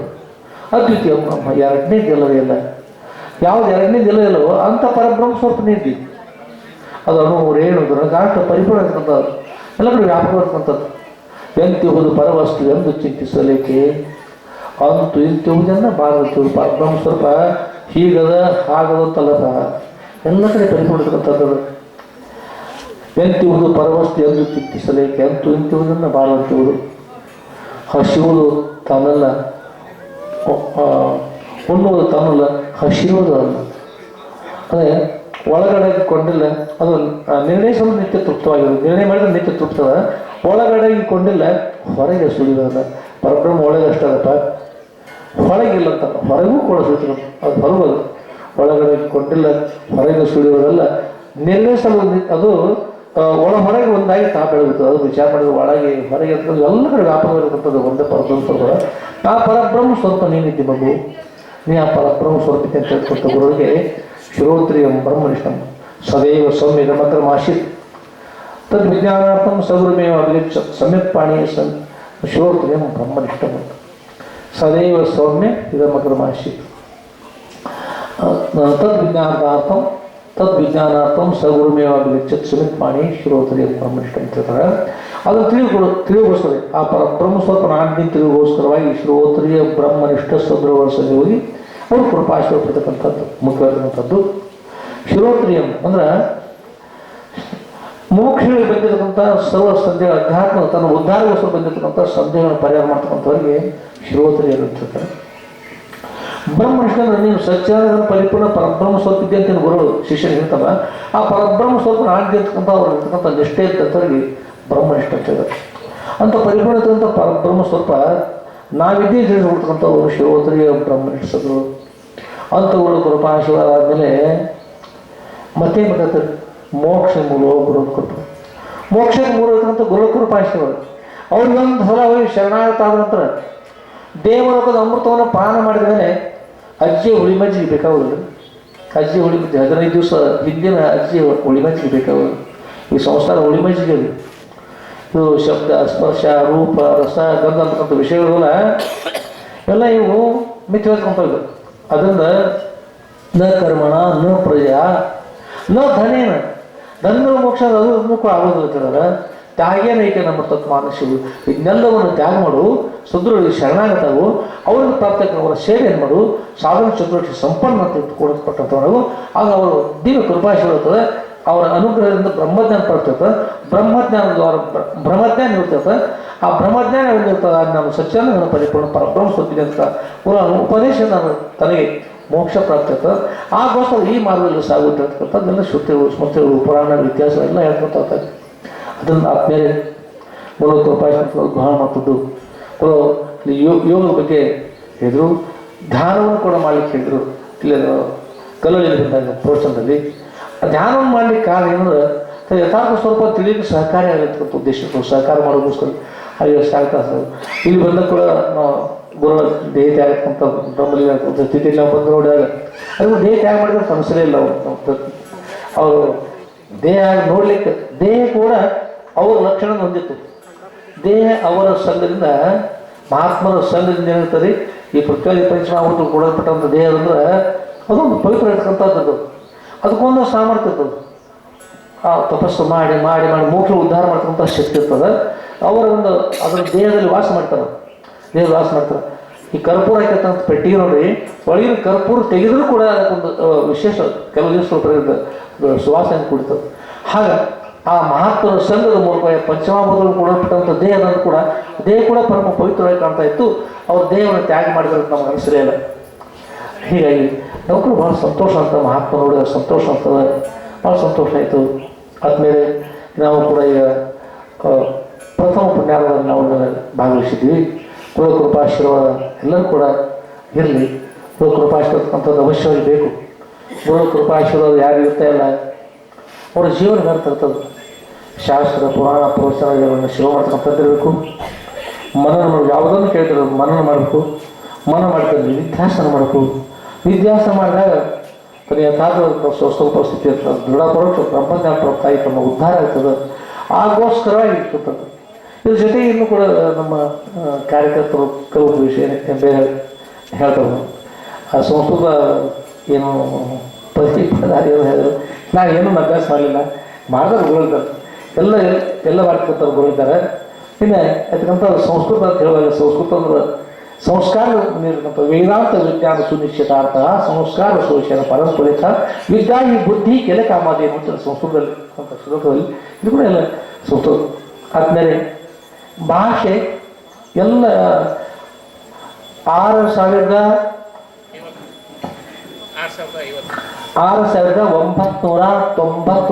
ಭಾಷೆಗಳು. 6,999 ಭಾಷೆಗಳು ರೀ. ಎಲ್ಲ ಭಾಷೆಗಳಲ್ಲಿ ಸಂಸ್ಕೃತ ಭಾಷೆ ಅಂತ ಮಾತೃಭಾಷೆ ಅಂತ ಹೇಳ್ತಾರೆ. ಆ ಭಾಷೆ ಭಾಷೆಗೆ ಅಷ್ಟೊಂದು ಬೆಲೆ ಇರಲಿಕ್ಕೆ ಏನು ಕಾರಣ ಅಂತಂದ್ರೆ ಅದಕ್ಕೆ ದೇವನಾಗರಿ ಲಿಪಿ ಅಂತಾರೆ. ದೇವನಗರದ ಅಮರಾವತಿಯಿಂದ ಈ ಭೂಲೋಕ ಬಿದ್ದಿರ್ತಕ್ಕಂಥದ್ದು. ಸಂಸ್ಕೃತ ಭಾಷೆಯನ್ನು ಯಾರು ಮಾತನಾಡ್ತಾರೆ ಅವರೆಲ್ಲ ಕೂಡ ಭೂಲೋಕದಲ್ಲಿ ವ್ಯಾಕರಣದಲ್ಲಿ ಬರ್ತಕ್ಕಂಥದ್ದು. ಅವರೆಲ್ಲರೂ ಮನುಷ್ಯ ರೂಪದಿಂದ ದೇವತೆಗಳಲ್ಲಿ ಸಂಚಾರ ಮಾಡ್ತಾ ಇದ್ದಾರೆ ಅಂತ ಹೇಳ್ತಾರೆ. ಅಷ್ಟೊಂದು ವಿಶೇಷವಾಗಿರ್ತಕ್ಕಂಥ ಅಂತ ಹೇಳ್ತಾರೆ. ಆದ್ಮೇಲೆ ಈಗ ಕಾರ್ಯಕರ್ತರು ಹೇಳಿದ ಮೂಲಕವಾಗಿ ನೀವು ಕೂಡ ಸಂಸ್ಕೃತ ಭಾಷೆ ಚೆನ್ನಾಗಿ ಕಲೀರಿ, ಅವ್ರು ಸಂತೋಷ ಆಗಲಿ. ಹಾಗಾದ್ರೆ ಸಂಸ್ಕೃತ ಭಾಷೆ ಇರ್ತಕ್ಕಂಥದ್ದೇನು ಅದೇ ಸಂಸ್ಕೃತ ಅಂತಕ್ಕಂಥದ್ದೇನು ಭಾಷೆ. ಈಗ ಉದಾಹರಣೆ ಭವತಃ ನಾಮಕಿಂ. ಭವತಃ ನಾಮಕಿಂ ಅಂದ್ರೆ ತಮ್ಮ ಹೆಸರು ಏನು? ಮಮ ನಾಮ ನಿಮ್ಮ ಹೆಸರು ಹೇಳ್ತಾ ಇದ್ರಿ. ಆಗಚ್ಚತು ಉಪನಿಷತ್ತು ಬನ್ನಿ ಕುಳಿತುಕೊಳ್ಳಿ, ಉತ್ತಿಷ್ಟತ್ತು ಹೇಳ್ರಿ. ಕೃಪಯ ಅದರಲ್ಲಿ ಕೃಪಯ ಉಪಯೋಗಿಸ್ತಾರೆ. ಕೃಪಯ ಅಂದ್ರೆ ವಿನಯದ ಕೊಡ್ತಕ್ಕಂಥ ಭಾಷೆ ಅದು. ಅಲ್ಲಿ ಬಹಳಷ್ಟು ವಿಷಯ ಬರ್ತಿರ್ತದೆ. ಹಾಗಾದ್ರೆ ಭಾಷೆಗಳು ಅನೇಕ ಬೇರೆ ಬೇರೆ ಭಾಷೆ ಇರ್ತವೆ. ಬೇರೆ ಬೇರೆ ಭಾಷೆ ಇರ್ತವೆ. ಭಾಷೆಗಳು ಬೇರೆ ಇದ್ರೆ ಆ ಭಾಷೆಗಳಷ್ಟೇ ಮುಖ್ಯಲ್ಲ. ಸಂಸ್ಕೃತ ಭಾಷೆಯಲ್ಲಿ ವೇದಾಂತ ನಾವು ಸ್ವೀಕಾರ ಮಾಡಿಲ್ಲ, ಅದು ಒಂದು ಭಾಷೆ ಇರ್ತದೆ. ಬರೀ ಕೂಡಿ ಎಲ್ಲ ಭಾಷೆ ಇದ್ದೇ ಇರ್ತದೆ. ಪ್ರಸಾದ ಮಾಡಿರ್ತದೆ, ಕೂಡಿರ್ತದೆ, ಮಲ್ಕೋತಿರ್ತದೆ. ಭಾಷೆ ಅಷ್ಟೇ ಮುಖ್ಯ. ಭಾಷೆ ವೇದ ಅದು ಆ ಭಾಷೆಗೆ ಏನಂದ್ರೆ ವೇದಾಂತ ವಿಷಯ.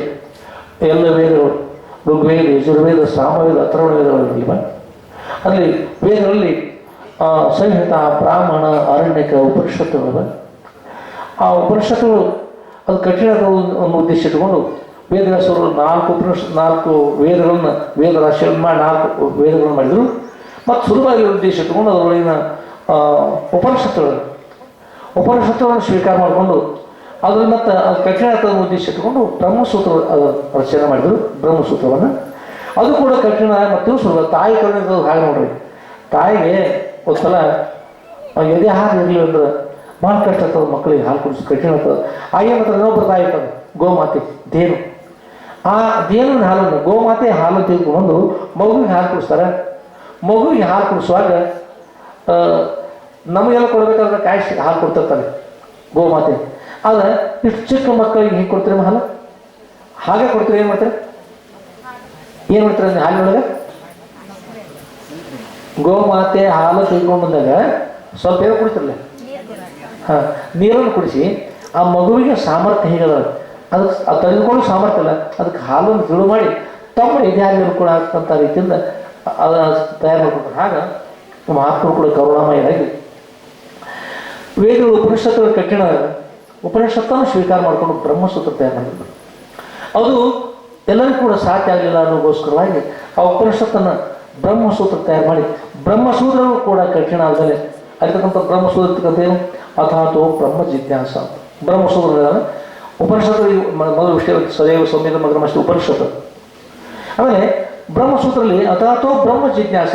ಅಥಾತೋ ಬ್ರಹ್ಮ ಜಿಜ್ಞಾಸ ಅಂದ್ರೆ ಅಥಾತೋ ಅಂದ್ರೆ ಬಳಿಕ, ಅಥ ಅಂದ್ರೆ ಬಳಿಕ. ಬ್ರಹ್ಮ ಜಿಜ್ಞಾಸ ಅಂದ್ರೆ ಏನು ಮಾಡಬೇಕು? ಬ್ರಹ್ಮ ಜಿಜ್ಞಾಸ ಮಾಡಬೇಕು. ಬ್ರಹ್ಮ ಜಿಜ್ಞಾಸ ಮಾಡುವಾಗ ನಾವು ಸತ್ಯಾನಂದರ ಪರಿಪೂರ್ಣ ಪರಬ್ರಹ್ಮ ಸ್ವರೂಪ ಇದ್ದೇನೆ ಅಂತಕ್ಕಂಥ ವಿಷಯವನ್ನು ನಾವು ಗುರು ಮುಖಾಂತರವಾಗಿ ನಾವು ಚಿಂತನೆ ಮಾಡ್ತಾ ಶ್ರವಣ ಮಂದಿದ್ಯಾಸ ಅಂದರೆ ಮಾಡಬೇಕು. ಅಥಾತ್ ಅಂದ್ರೆ ಏನು? ಅಥ ಅಂದ್ರೆ ಬಳಿಕ. ಯಾವುದ್ರ ಬಳಿಕ? ಸಾಧನ ಚತುರ್ಥ ಸಂಪನ್ನ ನಂತರದಲ್ಲಿ ಬ್ರಹ್ಮ ಜಿಜ್ಞಾಸ ಕೊಡ್ಲಿಕ್ಕೆ ಸಾಮರ್ಥ್ಯ. ಆಮೇಲೆ ಈ ಸಂಸಾರ ಸತ್ಯ ಅಂತಕ್ಕಂಥ ಭಾವನೆ ಇರ್ತದೆ, ಆ ಸಂಸಾರ ಅಂತಕ್ಕಂಥ ಅದನ್ನು ಬಿಟ್ಟು ಬರ್ತೀರಾ ಇಲ್ಲೇ ಇರ್ತೀರಾ ಅಂತ ಹೇಳ್ತಾರೆ. ಹಾಗೆ ಅದು ಸ್ವಲ್ಪ ಬಿಟ್ಟು ಪ್ರಯತ್ನ ಮಾಡಿ ಅದನ್ನು ಎದ್ದು ಬಂದ ಬಳಿಕ ಆಮೇಲೆ ಧರ್ಮ ಕಾರ್ಯದಲ್ಲಿ ಪ್ರವೃತ್ತಿ ಆದಮೇಲೆ ಧರ್ಮ ಅರ್ಥ ಕಾಮ ಮತ್ತು ಮೋಕ್ಷ ಅಂತ ಪುರುಷಾರ್ಥ 4 ಪುರುಷಾರ್ಥ ಚತುರ್ಥ ಪುರುಷಾರ್ಥ ಇರ್ತಾರೆ. ಒಂದೊಂದನೇ ಸಾಧನೆ ಮಾಡ್ತಾ ಧರ್ಮ ಪೂರ್ವಕ ಬಂದ ಮೇಲೆ ಕೊನೆಗೆ ಇರ್ತಕ್ಕಂಥದ್ದು ಮೋಕ್ಷ ಇರ್ತಾರೆ. ಆಮೇಲೆ ಆ ದಾರಿಗಳು ಸಾಗಿ ಬಂದು ತಮ್ಮ ಉದ್ಧಾರ ಮಾಡ್ಕೊಳ್ಳೋಗೋಸ್ಕರ ಪ್ರಯತ್ನ ಮಾಡಬೇಕು. ಹೀಗೆ ಮಾಡಿ ನಂತರ ಅನುಕೂಲ ಆಗಲಿ ಅಂತಕೊಂಡು ಹೇಳಿ ಒಂದೊಂದೊಂದನೇ ಗುರು ತಿಳಿಸಾಗ ಆಮೇಲೆ ಮುಂದೆ ಮಾಡ್ತಕ್ಕಂಥ ಬ್ರಹ್ಮಸೂತ್ರನ ಹೇಳಿದ ಮೇಲೆ ಕಠಿಣ ಪುರಾಣ ಹೇಳಿದ್ರೆ ಪುರಾಣಗಳು ಅಲ್ಲಿ ಬಹಳಷ್ಟು ವಿಷಯ ಪ್ರತಿಪಾದನೆ ಮಾಡಿದ್ರು. ಆದರೆ ಕಠಿಣ ಅಷ್ಟಾದಶ ಪುರಾಣೇಶು ವ್ಯಾಸ ಶೌಚನದ ಪರೋಪಕಾರಾಯ ಪುಣ್ಯಾಯ ಪಾಪಾಯ ಪರಪೇಡ ಅಂತೇಳಿ 18 ಪುರಾಣಗಳು ನಮ್ಗೆ ಯಾರು ನೋಡ್ಲಿಕ್ಕೆ ಸಾಧ್ಯ ಇಲ್ಲ. ಅಲ್ಲೇ ಕೇವಲ ಎರಡು ಮಾಡಿದ್ರೆ ಕೂಡ ಸಾಕು. ಅಷ್ಟಾದಶ ಪುರಾಣೇಶು ವ್ಯಾಸಶ ವಚನದ ವೇದವ್ಯಾಸ ಗುರುಗಳ ವಚನಗಳು ಎರಡೇರು. ಪರೋಪಕಾರಾಯ ಪುಣ್ಯಾಯ ಪರರಿಗೆ ಉಪಕಾರ ಮಾಡಿದ್ರೆ ಪುಣ್ಯ ಆಗ್ತದೆ, ಪಾಪಾಯ ಪರಪೀಡ ಪಾಪ ಮಾಡಿದ್ರೆ ಪರರಿಗೆ ಪೀಡೆ ಮಾಡಿದ್ರೆ ಪಾಪ ಆಗ್ತದೆ, ಪರಪೀಡೆ ಮಾಡಿದ್ರೆ ಅಂತ ಹೇಳಿ ಹೀಗೆ ಒಂದೊಂದನ್ನ ಹೇಳ್ತಾ ಕೊನೆಗೆ ಅದರಲ್ಲಿ ಕೂಡ ಎಷ್ಟೋ ಋಷಿಗಳು ಹೇಳ್ತಕ್ಕಂಥ